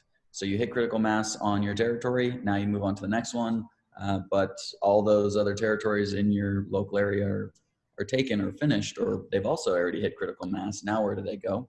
So we definitely need some systems in place. So yeah, let's put our heads together to figure that out, maybe come up with a few ideas. One thing to keep in mind is that if you're activating 150 merchants in a month, which is the minimum that pace that we want to have, someone, and at this point it's supposed to be the district manager, needs to go in person to put the window stickers up and the counter display. And so if there's 150 in a month, which is 30 days, that means they need to do 5 of those per day on average in their territory in person, and shake hands or bump elbows with that merchant to get them activated. Then each month or 2 or 3, I guess, depending on the merchant, we need someone to visit that merchant, to show them the back office, look at it together, say, here's how much revenue you've generated through the platform. You like that, you want more of that. Let's say you bump that up to 5 or 10% to see how that increases from here on out. And that should also, it doesn't have to be done in person, I don't think, but it's more effective that way. So, and then you're still getting 150 new merchants per month that need to be window stickers and counter displays. So it would be a daily commute, I imagine, unless I'm seeing it wrong. So Mike, going into that same position of activating manager, what that may look like, obviously that doesn't exist because it's going to be the district manager now, but going down that same path, what does it look like as we move forward in terms of just making sure that we can pay somebody to do that? Or you mentioned that there's going to be a support assistance. Is that just for the users? Like somebody whose role is to walk them through the process of how things work? Yeah, so for the users, they get every single person will get a guide, a crowdsourced worker whose job it is to be an expert and answer questions and guide them along the way. So yeah, that's meant for the users on the platform. So the district manager will essentially take over that account manager role for the merchants. So whenever merchants have any issues, they'll call the local district manager. Is that what you're anticipating? I'm sorry, can you say that one more time, Michael? So if a merchant has an issue of any kind or question or whatnot, they give the local district manager a call, and that will be their quote unquote account rep or support assistance? That's exactly it. The district manager, or if it's the pilot of the division or zone, they contact them or the person that they've set up to take care of them. Sure. Okay. So, this is I think a great opportunity for a college student that's smart and proves to you that they're dependable. We've talked about how after this first 25 merchants, we get focused on students. Really, everything after that should be handed off to smart students. Whether it's talking to the merchants about the service revenue, after we get to do that again ourselves, just to make sure we got the process down, or it's the digitizing of them, setting them up for e-commerce sales, or everything after that as well. The students can do, and so it's really going to be a matter of how you do at building your team. The good news is the same effort it takes to recruit students appears to be this very same thing you need to do to kind of access recruit and train, and then ultimately monitor which one of these folks are worth building into, bringing more deeply into your business, and which ones are not worthy of it. I think that'll be interesting what we come up with in terms of a comp plan for them and responsibilities as well. So looking forward to fleshing that out. Yeah, exactly. As part of that conversation, the comp plan, as far as what, like, where that pay is going to come from. I mean, is it, like, whether that's going to be from movement or from the district manager or division managers themselves, wages. As far as for your staff. Yeah. Yeah, that'll all be from your business, Michael. You're responsible for virtually Developing every the whole single thing outside of everything we've talked about here. You're going to be responsible for all of that. Great. Sounds good. Thank you. Yeah, and some of these discussion points is kind of why I've been a proponent of kind of setting up some channels in the Slack that are a bit more defined. So like these type of discussions around what is maybe a conversation around what's the promotional basis look like. Hey, if I have a student rep who, hits their, or setting up promotional, situations where, hey, if you get, 10 or if you hit your 10 per month, you get X, if in up the line. So we created a little bit of a promotional structure. I know one thing that was always great about Vector was being able to say, yeah, I hit 5 promotions in my first 2 weeks on the job, or first 10 days even. We're having sort of those record measures that you're pushing people towards, and what's the benefit to that, or conversations about, all right, how does this work from a, even territories. So Brian, I'm happy to set up the Slack channels. I think I can do it from my end, but I do think to avoid maybe having some of these, first of all, when these calls go in 2 hours every single time, and secondly, instead of having it all in the welcome where people are scrolling and trying to find previous conversations about 3 or 4 or 5 different things, I do think we can utilize Slack in a way to have these continual conversations to develop the programs and processes we're developing. Sure, yeah. Sorry, I'll give you permissions to do that if you don't already have them. Great thinking, Yeah. Joe, because Yeah, people are going to ability. start next week and they're going to have the same questions, and if it's already answered there, yeah, absolutely. Sorry, Mike. Yeah, oh no, using the Slack just on my daily basis. I think it's a good idea to allow for permissions for people to create channels, just because it's sort of like, if channels catch on, then conversations happen, and if other channels don't, then they sort of just kind of die off. And so you just sort of see what good channels are being subscribed to, and people are building conversations in sort of organically, and it's easy to let people sort of define where the conversations can go, especially the zone managers.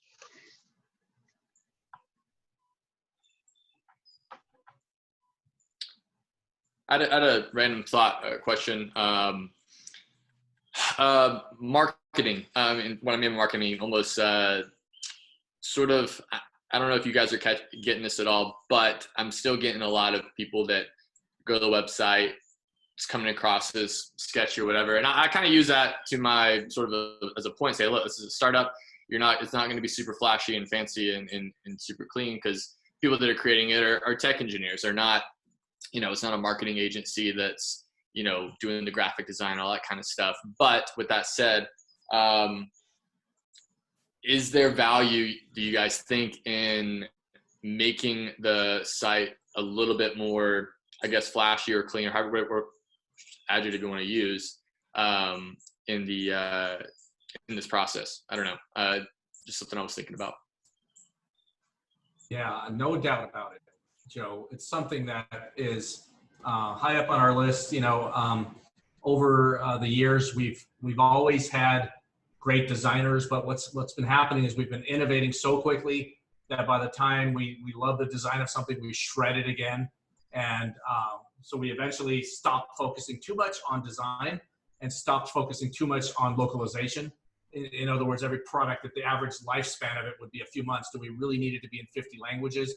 or should we just bring it back down to English so we can move quickly and not worry about design? And so we're at a point now where we realize that it's, we've built this, what we think is an amazing Ferrari, but at the end of the day, half the reason for driving a Ferrari is the sex appeal, right? It's not so much just what's inside the engine and, how fast it can go or how 0 to 60. And so it's something that's very near the top of our list and getting in there and giving everything a very clean, front end. Yeah, no, that makes sense. For sure. Yeah, definitely, Joseph. I Absolutely. think that's even more important with students, right? Because the students they're gonna spread news very, very quickly. So it needs to be fun, needs to be sexy, needs to be easy, and that's gonna be absolutely key for the spread for sure. Couldn't agree more. Absolutely. Hey guys, by the way, I'm seeing on Slack that everyone should have permissions to add channels already, so feel free. Cool.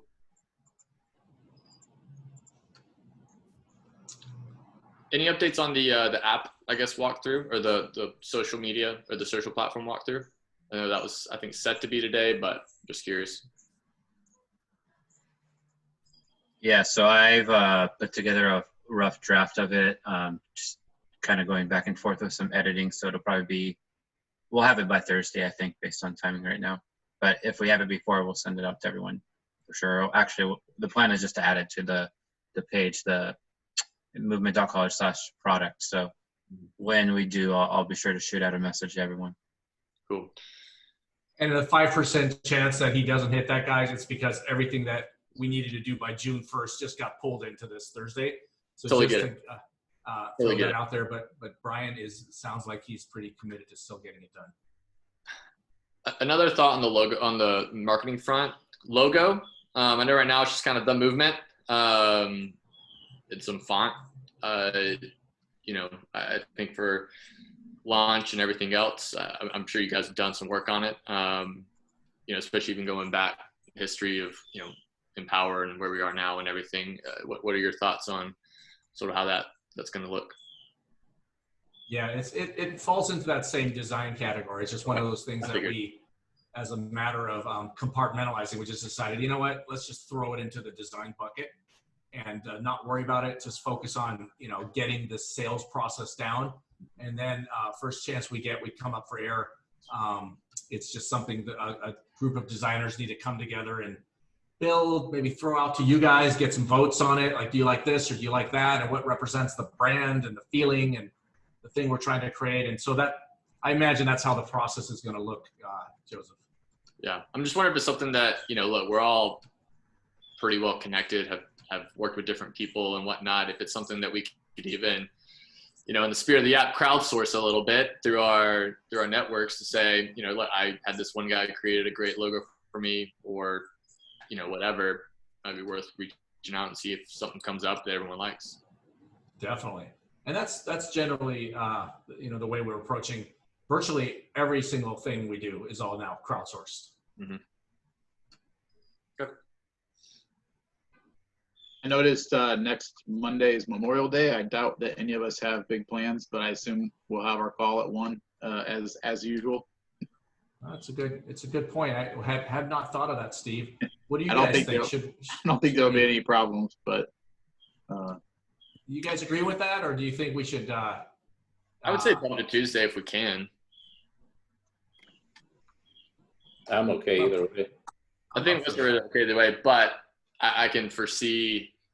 I mean, I don't know what my wife's family has going on, but they tend to like barbecues and whatnot. So I could definitely foresee situations with other families that, you got the mask on, but you gotta let the mask eat the ribs, right? So I could definitely see other families and people potentially causing conflicts. I mean, we could just do it and record it, and those who make it, that's great.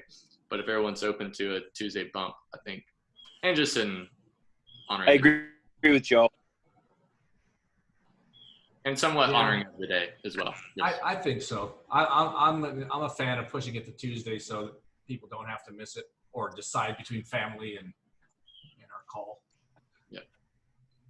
Anybody against that? Should we just decide it's Tuesday instead of Monday? Yeah, that's fine with me. Excellent. Okay. Fantastic, guys. Any I'll send an email out to everyone, but I guess we're confirmed Tuesday at 1 then. Excellent. Brian and I will be here probably on the call, and I guarantee you a couple people will join us. At the top of every hour, people are always coming to this call thinking it's an hour or two earlier or later. It's fun to see that happen. All right, guys. If that's the last question or thought. It is kind of funny that we have like these preconceived notions of how long something should be based off of 9 to 5 or whatever. I don't know. Totally. We got 13 left. We got 13 left, and we got a lot of questions answered. I've just been I'm a sponge right now, so don't think I'm not engaged. I am. Oh, awesome! Thanks. Well, what'd you say? We have 13 left. 13 of what left? Participants. Oh, right. Yeah. Exactly. Well, we'll stay on as long as you guys want us to, and so I think the downside of that is those people that like to stay until the end are probably going, God, when are you guys going to end this call? So I feel bad for them. And so I feel like it just needs to be an agreement that if we're going to stay on as long, you guys feel free to drop off when you're not getting value from it. And I guess many are figuring that out. So that's awesome. I got one more quick question. So is there an updated calculator that we can access? I can't remember where to access it because I keep looking back to my email that I originally got. But where do you access it today if somebody hasn't seen it for the first time, or for me if it's updated and I want to check it out? Excellent. Yeah, Steve, you can go to movement.college/positions or positions.college and then just scroll down to district, division, or zone manager to download the accompanying calculator. That said, give me like an hour. I have updated ones that Mike put together that I just need to upload there. So it'll be there in an hour or two, most. Cool. Thank you. Yeah, so hold off just for that couple hours, Steve, because the coins, the main thing that's changed are the coins. The revenue stream, talking about that, you also mentioned, Mike, in terms of the renting aspect, the gig economy and things of that nature. Do we earn any revenue on that? And if so, what does that look like in terms of determining who gets that revenue? I mean, so the answer, of course, is yes. You guys will earn from that. And then as far as the amounts, I think it's just one of those things that we'll have to, take a look at together with the leaders here and put our heads together and figure out the right, revenue share when that time comes. In just probably 30, 60 days or something when we're getting ready for those phases. We'll also determine credit for that because it's going to be random users that signed up for the platform essentially. Oh, well, so it'll all be tied to the same territories and merchants. So you're saying Joan Smith, who's just a user, after we hit critical mass, we open it public. Joan hears about it. She's the aunt of a kid who goes to college, and she heard about it, and she wants to start delivering or selling something because she's in that territory. Then that person gets it. Sorry, muting myself here. Some helicopters are circling overhead. I might have to grab my passport and head out of town. So Michael, the what's going to happen with these merchants is let me just kind of focus a little bit on that.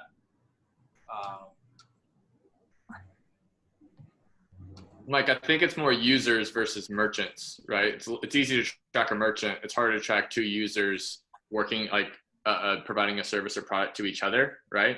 And how that's given to a particular manager, right? So if in a particular neighborhood, so-and-so sells a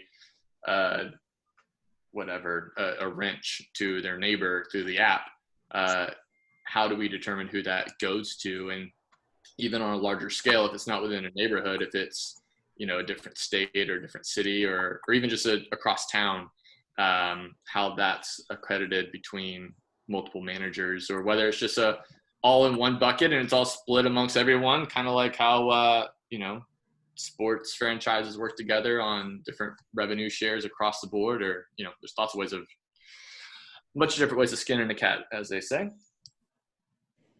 Can you guys see my screen okay? Yes. Yeah, so let me just walk you through this. So, we've talked about the different phases and the dates that we think we might be going after each, but what we haven't sort of looking at this from a perspective of, what's happening with the local merchants, and you'll see how that actually gets into the question here. So the first phase of this, we get out, we introduce ourselves to these merchants, right? They get students and then soon consumers in exchange for providing a discount. From there on, we show them how they can get customers through our advertising with a simple slider. So no monitoring of ads, no optimizing, no creating ads, none of it, just a slider. And then from there, the next step is to integrate them, what we've been calling digitizing, integrate them into the platform. Now remember who we're competing with here, right? Amazon, Walmart, et cetera. So one of the things that Amazon, has done well with is this concept of one-click purchasing. So by digitizing these merchants, we're bringing them into the platform.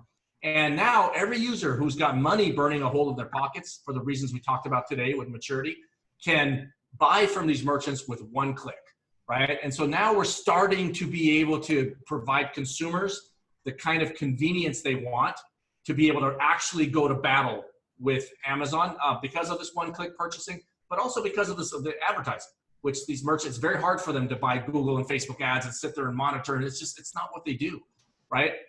From there, the next thing we do, and by the way, this is all of the work that you guys would be doing for the most part is pretty much in these three phases. In, when we start going after students to sign up merchants, well, that's number one. And then some of your better students go out and start teaching them about the service revenue. That's number two. And the digitization with these same students is number three. But from there, we take the ball and run with it. We start then opening up the 60-minute delivery, 60 minutes or less. I'm not just talking about restaurants. I'm talking about everyone. So now you're really starting to differentiate ourselves. Now think about the consumer thinking, I can buy from Amazon. I got Prime. I can get it in 2 days. Or I can buy from this local merchant and get it in less than an hour. Now we're starting to really be able to punch back at Amazon. But finally, the nail in the coffin from my perspective is everything fast and free. So think about what that means for the merchant. So, one of you guys brought up a lawnmower, or, there's the furniture. John Bedford is actually doing this concept with furniture right now. That's the entire business he works at is focused on that. Or believe it or not, clothing. This is actually, many companies got funding from venture capitalists just to do the clothing part of this. People are willing to do this. So the issue with those things is, yeah, I've got a lawnmower and I can get some recurring revenue on it. But think about what happens when that lawnmower, out of all this wear and tear, needs servicing. Now I got to take it in, right? So that's okay. If that's as a consumer, if I want to make money like that, I know I got to take it in and get it serviced because I don't know how to service it. Maybe I do, maybe I don't. Or if it's the clothing, I've got all this clothing people are using, I'm getting recurring revenue out of it, but I got to take it in for dry cleaning, what have you. Imagine if the local merchants start to shift their business to where they only have to buy this item once, but they get to get a lot more revenue out of that item instead of buying everything and selling it for a markup. Now they get to, put it out there 50 or 100 times and get way more revenue out of it. No one is better positioned than the local merchant, and it's not something that Amazon's going to be able to take away from them, right? Does that make sense? Because of their geographic positioning, they're best positioned to do that. So it's very defensible, and it's a great way for them to now start to really fight back against the encroachment of the players like Amazon and Walmart. And of course, from the consumer perspective, it's incredible. Now I get access to whether it's the clothing, the lawnmower, whatever I need, much lower price. Pretty much the selection available to me for my budget is unlimited now, as opposed to on Amazon. Yeah, they've got everything, but I can't afford it, right? And so the convenience, the speed that I get it at, the price I get it at is, of course, something that consumers are going to be very, very interested in. And so that further puts the merchant in the driver's seat to be able to fight back and do something that Amazon can't do. And then the model changes, right? People start thinking less about consuming as in buying, but consuming as in utilizing.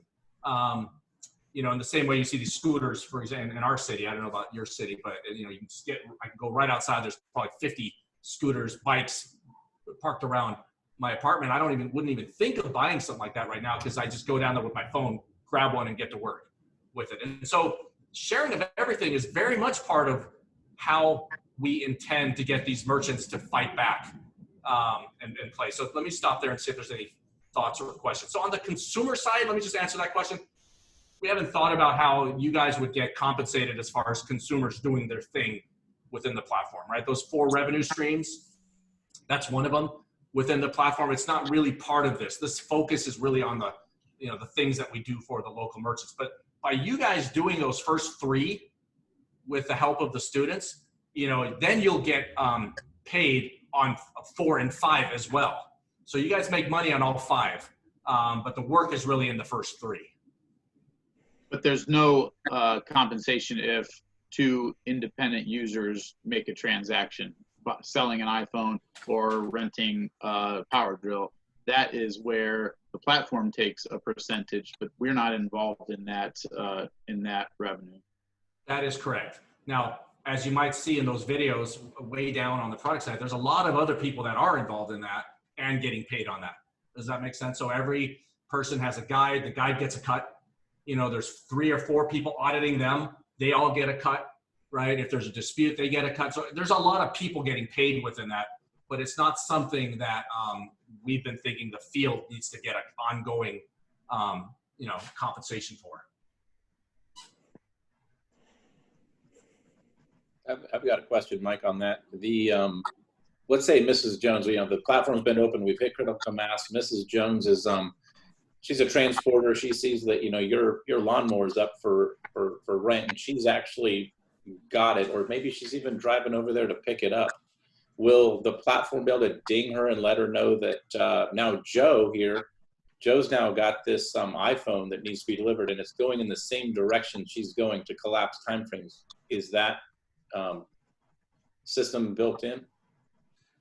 So that sort of the carpooling, so to speak. Carpooling feature, yeah.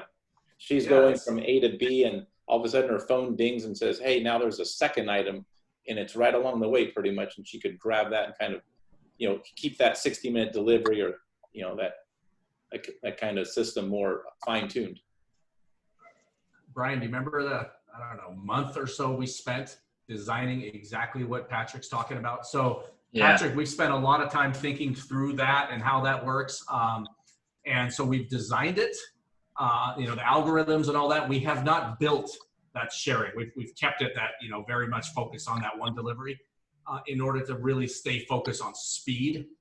But it's something that if we wanted to get going, we can hand it to some engineers without much thought, because we've already done the thinking through it. Oh, that doesn't surprise me. I figured you guys were well ahead of the curve on that one. Thank you. Thank you for that, Patrick. One of the go ahead. It's not related, so go ahead. I had the same thing. I have a question that's unrelated. Why don't you go ahead, Steve? All right. Looking at the calculator, and this is why I asked earlier, I'll wait a couple hours to look at an updated version. But do we still have those benchmarks that need to be met, or else there's a reduced commission? And if so, is that based on a monthly revenue dollar, or does every single measurable have to be hit? Can you comment on that a little bit? Because that could be a significant difference for someone in income, and that's again where territories kind of come into play.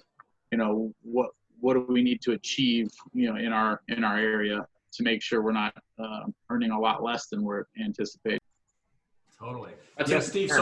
Right. Say again, Joe. I was going to say, I would recommend everyone definitely going through the terms page, because a lot of that type of line of questioning is definitely covered in the, I'm trying to remember what section that is, Exhibit A, where it's going into compensation schedule for district managers, compensation schedule for division managers, and how that all works, what the annual income minimums look like, and how that's one, reviewed, and two, compensated one way or the other. But I think, I read through it, and go ahead, Mike. I think you might be referring to some notes in there from a very old version of the calculator, one of the first versions, where if you didn't hit your numbers, the commissions actually dropped. That's what you're referring to, right? Yeah, when I read the terms, like Joe was saying, everything seemed a little simpler than those notes on the calculator that I keep looking at. So if it's been updated, I'm happy to read the version. Okay, so Steve, what you really should do is, if Brian hasn't updated it yet, I would go right now for the division manager. Just download the calculator right now, and I'll tell you why. Because when he updates that, have you updated it yet, Brian, the calculators? I'm literally in the middle of it, but here, let me just paste the link to it directly right here for you. All right, because no, what I'd like for Steve to do is go download the one that's actually live now. And so here's why, Steve, the numbers will be the same. The one I just put in there is the currently live one, not the new one. Okay. Steve, that's actually the most accurate one. So what it will do for you is it won't have those old notes that are irrelevant now. There's no, your commissions don't drop if you miss certain numbers. That's all gone as of 3 or 4 weeks ago, right? And that's a good version for you to have, actually, because the next version will be the same, but the coins drop hard. The coin opportunity drops by, I don't know, 60% or something like that.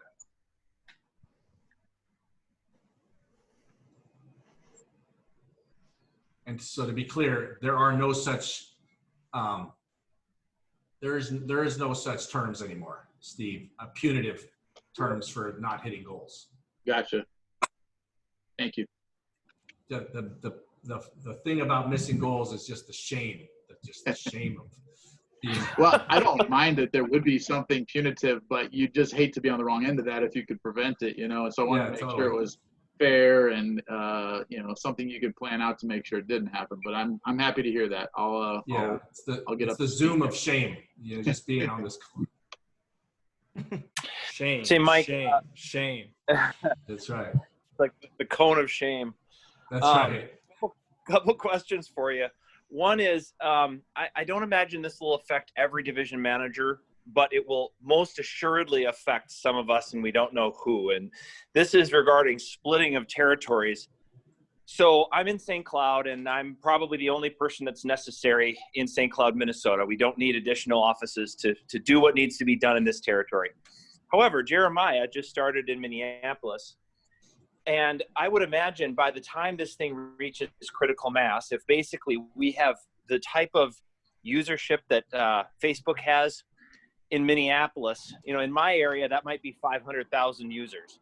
In Minneapolis, that might be 4 million or something like that. And for one person to be ultimately responsible for that whole territory, it might become apparent at some point, for the sake of all of those users, all of those transporters, all of those merchants, that not be handled by one individual. And so by the time we have 64 division managers, let's say we only have one division manager in Minneapolis. Years down the road, if it becomes apparent that that area is too big for one person, that one person might say, no, but I want all of this for myself. But the company may identify it as, but yes, but it hurts the other people in the organization for you to hoard all of that. I could see that being a difficult situation to navigate. And I'm wondering if you've already considered that, and if there is a way of keeping all parties happy and trying to navigate through a situation like that. Yeah, there's all the guides and all the people on the platform that do all that. We just handle the merchants. Is that right? Well, I think what Matt's saying, correct me if I'm wrong, Matt, you're just saying, what if a mistake is made on the territory front and there needs to be an adjustment? Yes. Yeah, I mean, this is exactly, and I would argue it's not if it happens, it's when it happens. It'll happen for sure. That's my point exactly, yes. Yeah, and so this is, something I'm covering in orientation, twice a week, which is, guys, we're going to, let's say we go out here and the revenues aren't there and it's no one's fault. And, maybe the platform needs to bend over backwards and increase the commissions, for example. That's something we should be open to. But on the flip side, there might be situations that happen to that person in Minnesota that you brought up who's got a territory that, because we couldn't foresee the future and didn't understand every permutation of what can go wrong, we might have to go to them and say, you need to break that up a bit, and et cetera. So this is just something I think that we ask everyone to keep in mind, that some decisions may not make you happy. And just keep in mind that no one's going to be, we promise not to have a dictator, ivory tower type thing. If a decision like that is made for Mr. or Mrs. Minnesota, it's going to happen with the zone manager's awareness and agreement. And, it's going to have to be something that's dealt with slowly and carefully and not frequently. But there's going to be those kinds of situations. And so that's another reason why the agreement has to sort of carve out some recognition that, I don't know how else to say this, but that's why there's so much power in an agreement like that towards, that's one-sided towards the platform. Because it really gives the platform, at least from a legal standpoint, certainly not from a moral standpoint, but from a legal standpoint, the right to do whatever it wants. Does that make sense? And that's one of the things that it becomes clear when you're trying to put an agreement like this together is there's going to be the scenarios that you just cannot foresee. And so that's how we handle it sort of legally. But then we'd be smart to have a process to making those decisions that doesn't, come off and certainly isn't like very one-sided. And just because one guy got an itch on his butt, we're going around making hard decisions that are killing people's morale. Well, I'll tell you that just to offer up that suggestion, that would be one thing that maybe isn't a project for today, but at some point, if it's sort of on the back burner, to consider how might that person be compensated should their territory be split? Is there a way of, and not just simply, hey, we decided your territory is too big, so everything you've built over the past X number of years, we're just cutting it in half. And your revenues now will just be cut in half from here on out. Take it or leave it. That could create just all kinds of problems. So if there was some contingency for that type of thing, it seems like an inevitability. So that's just a heads up for that. My last question, I think, is in theory, by 2025, by the way that the coins project, if it all works out the way that you're expecting that it will, that would be a really nice retirement plan. And 2028, even more so. I think it's going to probably exceed Social Security. I'm wondering if there was a large number of division managers who all at the same time cashed out all their chips and just said, well, it's been fun. I'm really glad to have helped get this off the ground. But 10 million, 25 million, whatever it ends up being, that's enough for me. I'm good. If they all cashed out at the same time, what kind of problems could arise from that type of thing? Do you anticipate that there would be cash on hand to do that without really messing with the value of the coin? Totally. Yeah. So Matt, keep in mind that this is exactly the reason why the opportunity goes away. Does that make sense? So there's a very small number of people that are going to be benefiting like that from the coin. And so and we've done lots of thinking and forecasting and all that. And it's a very inconsequential number relative to the revenues and cash flow and all that. So it's not an issue. If everyone decides to cash out at the same time, it won't be an issue. That's mind-blowing. Yeah, and if you want to do the math yourself, just think about it. Think about what has to happen. One, you guys have to be generating revenue for you to have a percentage of revenue to put into the coins, right? Yep. If you guys are generating that kind of revenue, now start doing some math on, okay, well, how many districts are there and what does that mean? And then you start looking at the cash flow. So you very quickly start seeing literally billions of dollars of just from the merchants alone. Forget about everything on the platform. Billions of dollars of revenue just cash flow, first of all, right? That can be used to back up the coin. Secondly, there's revenues, the service revenues, the commissions there after the first year are 5%, right? And so that means 95% of that revenue is going to the company, which it can, again, use, and it's in the billions again.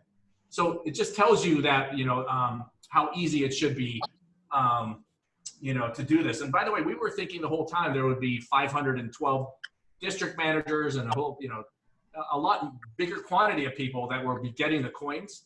And now we're just sort of coming to a conclusion that maybe the coins are just one of the reasons people look at this opportunity maybe and go, it just feels too good to be true.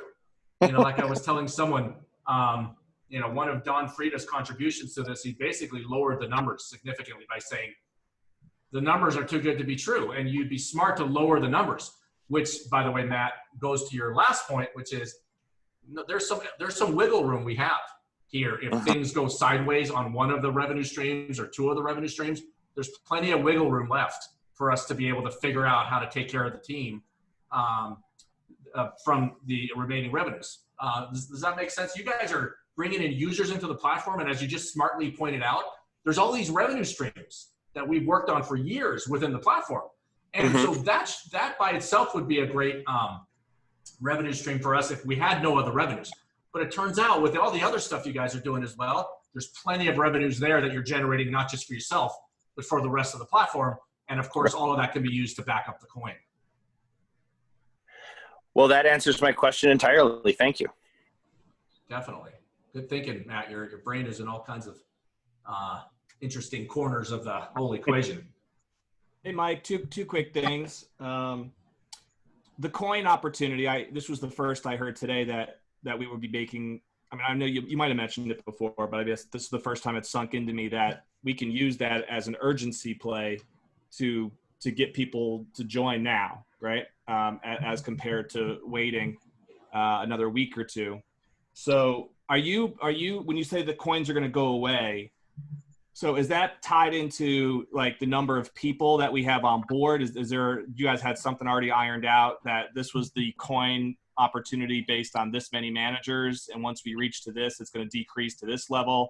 Was there another formula built in as to where you get that information from? And is that something like, do you already have a hard date in mind, or is it just a number of people in mind as to when the coin opportunity changes? Great point, Don. Yeah, so first of all, we did announce it. I don't know if it was a week or a week and a half ago, but we said everyone that comes in after May 17th is going to see a drop to where the maximum coin allocation will be 10%, not 25 or not 15, which is what the district managers were getting, 25 for division, 30 for zone managers. That's what you guys are getting now. So we did announce it, just so you know. And yeah, so you're right. That must have been the one call that I missed. Yeah, I think it was. It was. I think it was. Yeah. All right. So it's 10% for everyone. It's 10% for everyone across the board. Across the board. And the reason zone managers would earn more is because they earn more. Does that make sense? Just because their 10% is a bigger number of coins. Right. So as it's already, so that was as of yesterday. So it's 10% now going forward for anybody who joins. Exactly. And it will be going down to zero is my gut. And it doesn't have to, Don, but here's my gut on that so far is that you guys are doing such a great job of building the team out, and and soon you will, I believe in the coming weeks, you will have proved out a lot of the revenue opportunity. Within a week or two, you're going to prove the merchants are, up to now, you've been taking our word that the merchants are, interested in something like this, right? A couple of weeks from now, it won't be our word, it'll be your word, right? And so as you do those things, I feel like that coin opportunity becomes something that should be sort of valued as something that early guys got. And there's no point in someone coming in who's already got a proven revenue model, and we're not charging them $100,000 up front for it. We're not planning on jacking that price up, if at all. Yeah. So I just feel like it's an opportunity that we should take away. And I feel like, by the way, last point is I think it'll make it easier. I mean, it just feels like it's almost scammy. It just sounds too good to be true. And so, if they think it's too good to be true and we'd rather not give it out, hey, how about we remove it and make everyone happy? Do you have a date in mind for when you see it going to zero? I don't have a hard date, but I think that I think we'll know. I think together we'll just know that there's no divisions left. There's, the zone manager opportunities are taken. The district manager opportunities are flying off the shelf. So why bother? A second question then is, and this is not related to the coins, but is there already a system in place, Mike, that when you have people signing up, depending on like what territory they're putting in when they sign up, that is alerting you guys as to, that territory is already taken or full? I know that we put in the name of a college. So is that the only thing? It's just the name of the college, but like you could have as many other people in a given geographic area if they just use the name of a different college when they sign up, or what does that system look like right now? Yeah, at current, what happens, they sign up, as you know, outside of Tampa Bay and in Indiana, we haven't had any big issues so far. And so what happens, they sign up, they ask for their school. If they haven't, we go back to them and, you know, make sure we get their school. And if there's a conflict, Brian gets back to them and says, school's taken, pick something else. That's been the entire process. Brian, correct me if I'm off. That's correct. I guess part of why I'm asking is, what if a territory has, like, you know, Matt used an example of a smaller territory and that only has like 70,000 people. What if he had 2 colleges though there? Like, you still wouldn't want 2 people signing up in that area, right? Yeah, so you're right in saying these kinds of conflicts, as we go forward, will now start to become more prevalent, and it really hasn't been up to now, except for those 2 specific areas. So we need to get sharper as far as how we approach this, and so we do need a better process, I think, any day now. Yeah, and like, not to mention here, the largest four-year university is right near the largest community college, and not that far from, you know, another four-year university, which is only like 3 miles north. So the geographic territory for those 3 schools, even though they're all good schools, it's really tight, you know. So you've got people bumping heads in the same zip codes. Yeah, so tell me, guys, if you think that it should be handled a different way, but I've been anticipating. Doesn't it feel like, since everything is tied into the number of merchants, like, shouldn't the territories be determined by the number of merchants that are in a given geographic area, not by a school itself? Yeah, I mean, I think that makes a lot of sense, Don. The challenge is just, I'm not privy to that kind of information, so we would just need to find that. So when someone asks for a specific location, we have a way of quickly determining what that means as far as, radius, say, from a school, or some other way of doing this. But Don, it's a question that I had early on and was very concerned about. And I was told, and maybe I shouldn't have acquiesced on that, but I was told it is something that Vector just handles and it'll just happen. Don't worry about it so much. And so that was sort of my reasoning for sort of backing off and saying, okay, I'll take a chill pill on that. The difference is that Vector, you had to go through a 9-month training program until you got assigned a territory. And here people are signing up within an hour, after watching a video, and they're signing up for a territory. So it's true that Vector would assign territories, but they had a 9-month process to carve out what that territory would look like. It makes sense rather than making any commitments to territories before having an opportunity to do that.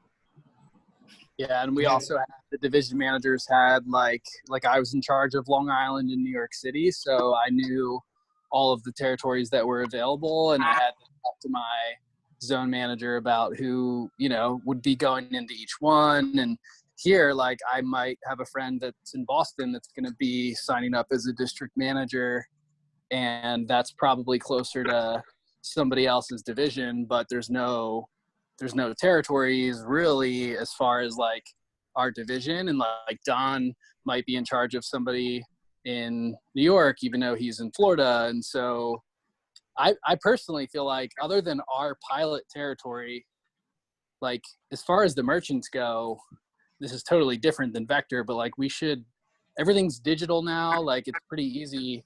I could sign up a business in Texas, even though I'm in Pennsylvania. I mean, I would be privy to, like, once you recruit your students, you can really sign up whatever merchant. I think it's a scarcity mindset to have an assigned territory rather than more of a free-for-all where it's like, if you sign them up, they get assigned to your account and you get paid off of them. And it's going to be more of a challenge to like visit that business in person. But does that really, if I'm getting a Zoom meeting with somebody and it's a big merchant, I fly to wherever once in a while. Like, I just, I don't know about the whole assigned zip codes thing in today's society. Vector's very, like, we used to recruit people in person, and then they would go do demos in person, and just having finished being a manager a month ago, like seeing that we're now recruiting people all across the country in all of our offices, and we're selling all across the country in all of our offices. Like, we're at a point where you don't need to be physically close to someone to do business with them. So I would be more inclined to, somebody asked the question earlier about like, what happens if we need to divide my territory in half because it's too big for me? Like, why is there even, other than your initial school where you have to go to get your 15 college kids, like, why does it even matter? I just think there's enough business for everybody to go around, and the people that want it are going to get after it and make it happen. And some people might drag their feet, but if they do, they're going to start seeing the McDonald's around from them got signed up by someone else. Shit, I should go to work. David, there's no question that this COVID-19 thing is certainly, so before COVID-19, I couldn't picture a merchant easily getting on Zoom. Every single call I had with someone on Zoom was like, well, if you go to the bottom left, there's an unmute button. Can you hear me? Every single person, it was just like a cluster to try to get them to connect. I'm finding that to be less and less the case. So I don't know how far that's progressed to where Zoom is becoming this de facto standard thing that if you don't know how to use it, you're pretty much, useless. But I think that should be definitely put into our equation overall now about how the world might have changed, and if we need to be looking at things differently. So I've been very eager to find out what's been going on at Vector, because the last 3 weeks or so that I've been talking to Vector folks, I've heard that they've done a great job at pivoting because of COVID-19. I was a division up until like April 29th of this year. So wow, I could tell you everything. Interviews, training, like. I can't wait to learn about that, Dave. And I imagine many others here as well, because a lot of the guys here have the Vector background, but it was years ago. I want to talk to you, David, about the text messaging PR program that you guys have been using over the last couple of years. Sure. Yeah, I talked to Bunky about it a little bit recently, but I actually agree with David's line of thinking. That's why I brought it up earlier, that I feel like there's unforeseen challenges where the geography stuff that we haven't even really flushed out yet, which is fine, because I expect a lot of challenges. That's why we have a leadership team to figure them out. But I think that a lot of those challenges go away when you just aren't restricting territories and you just let people build their teams no matter where they are, and you just have them sign up merchants no matter where they are. So John, how do you deal with you and I and Salvatore and Michael and Elijah going after that same merchant until he's sick of us? Is that an issue or no? I don't think so, because all of our people are in different parts of the country. So why would we be going after the same merchants? Okay. It's going to happen anyway with our college kids. Like, a college kid goes onto the platform, oh, holy crap, this mom and pop diner isn't signed up yet. I'm going to go over there. And they're the 15th college kid that I've recruited to try and target that business. So whether it's us as managers overlapping or the reps that we're recruiting more likely overlapping, it's going to happen either way. And obviously, like, when I'm brand new, June 1st, trying to sign up my first, well, sooner than that now, but trying to sign up my businesses, I am going to focus on the local ones first. It's not like I'm going to purposefully poach, Florida, because that's way harder for me to, like, focus on anyway. I know the places around me, so I don't think it's going to be, like I said earlier, I think it's just more of a scarcity mindset. Oh, I need to lock down these zip codes. These are mine. Nobody can come in here. That just creates laziness and people like putting things off instead of like, going after it. And yeah, I want to fill my territory as fast as I can, because then I can move on to this other, town that's not that far. And then I can move on to this one instead of feeling like I'm stuck in a, barrier of some kind. Like I just don't, we're trying to get this thing out as fast as we can. Why would we not make it, almost a free for all, other than obviously like our initial college where we're going to start recruiting people. Hey guys, it just occurred to me, we've been kind of coming back to the whole concept of, in a smaller territory, why not have more than one office? What are the pros and cons? And I had a little inspiration The branch manager program in Vector allowed managers to go out for 3 months and work their office, 4 months maybe, and then shut it down. And that was the plan all along. Well, if we had a similar program here, let's say for maybe I have a candidate who is really strong, but they're not going to relocate out of my area and they're not willing to commute, but they could be very productive at running the school, you know, on the other side of town for 3 months, get the thing up and running. And then when they stop doing that, all of those people, all of that stuff is still part of my organization. It just helped me to ramp it all up faster. And then maybe that person could have the option then once they, okay, now I have experience running the program, maybe I am willing to commute to run a district territory, or maybe I am willing to relocate, or maybe, you know what, I don't want to do it anymore. Whatever, it was a good experience. Has there been any talk about having a branch manager program for that purpose? I'm not aware of any such talk, Matt. I think we should talk about it. Definitely. So, you know, just as a matter of... I've been viewing, Matt, the district manager thing, and maybe we just have different wavelengths on this, but I've been viewing the DM opportunity as what you're defining as the branch opportunity. But the DM opportunity is intended to be long-term, right? So, guys, if I can just butt in, you know, there's so many things that we probably need to figure out. And so it's really a matter of sort of figuring out when we need them figured out by. And this is, of course, one thing that would be nice if we figured it out 2 months ago. But tell me if you guys disagree with this timing. Let's let the next week or 2 or 3, whatever it is, go by so that the leaders identify themselves. Because until we've got a small number of people that we can all look up to make these decisions, we'll never, with a larger number of people, we'll never have any kind of real agreement. Yeah, that's fair. Yeah, so the way I'm looking at this question with territories is let's let the leaders identify themselves, and then let's look to these leaders to do the best job for all of us to make those decisions. Otherwise, so I can tell you right now, Brian and I are just thinking of our list of stuff that we need to get done to be ready on Thursday. And, you know, we're nervous about, okay, well, if Thursday comes along and we have to push that off because we are spending all this time talking about stuff that probably needs to wait a couple weeks. It's just there's a prioritization of these things that's not matching up right now with, I think, what is probably optimal. But again, open to your thoughts. Yeah, fair enough. Great, awesome. And then trust me, I get the point that, you know, if we're starting on Thursday and territories are going to change on us potentially because of these conversations, how that could be a problem. I just don't know how to get everything done at the same time. Perhaps we should wrap then. Yeah, if unless there's anything else, guys, it's not a bad idea. It's been 2.5 hours.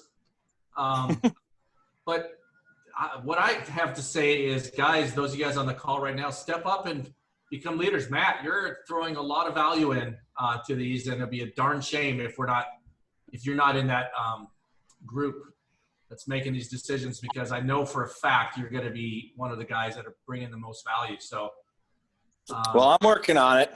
Thanks for the vote of confidence. Yeah, absolutely. I think everyone else agrees with me. All right, guys. Well, any last pressing things that you've been waiting to get out? Otherwise, we'll call it a day. Sounds good. Thanks, everybody. Yep. I'll send it in the Slack as well, but just FYI for everyone, those calculators are updated now. So there's now a district manager calculator, and then the division and zone are updated. So in case you guys need it. Brian, is there a reminder button for people to sign up with Slack? Because I noticed there's still a lot of people missing. There isn't, but let me talk to Bob, our support guy, and he'll shoot out an email to people. Cool, appreciate it. Hey, Mike. Cool. Yeah. So I'm going to have somebody on at the 5 o'clock meeting that is really experienced with different social media platforms, has like 70,000 followers, gets approached about business opportunities pretty often. So I just wanted to give you a heads up that she's going to be on. I was talking to her earlier today, and she had some pretty good questions. She's also a Vector, worked with them for 3 years, worked with me in management in Tampa. But now she lives in New York, so no more Tampa people, Don. I feel you. I feel like we got a good amount here now. Yeah, I just wanted to give you a heads up that she's going to be on, paying attention. She's going to have a lot of interesting questions, I think, as far as like how the application actually works, and I don't know. I just wanted to give you a heads up. Oh, that's good. I appreciate that, Luke. What's her name? Scarlett. Scarlett, great. Looking forward to it. Thanks, Luke. Awesome, folks. Well, let's all see if we can get out there and find some people to fill out that Tampa Bay territory that we need filled out. Sounds good. Thanks, everybody. Keep an eye on Don Hill. Absolutely. Let's only recruit Tampa Bay. Yeah. Thanks, guys. Exactly. Only. Great, guys. Well, have a wonderful afternoon. All right. Bye. All right. Yeah, man. You too. Take care.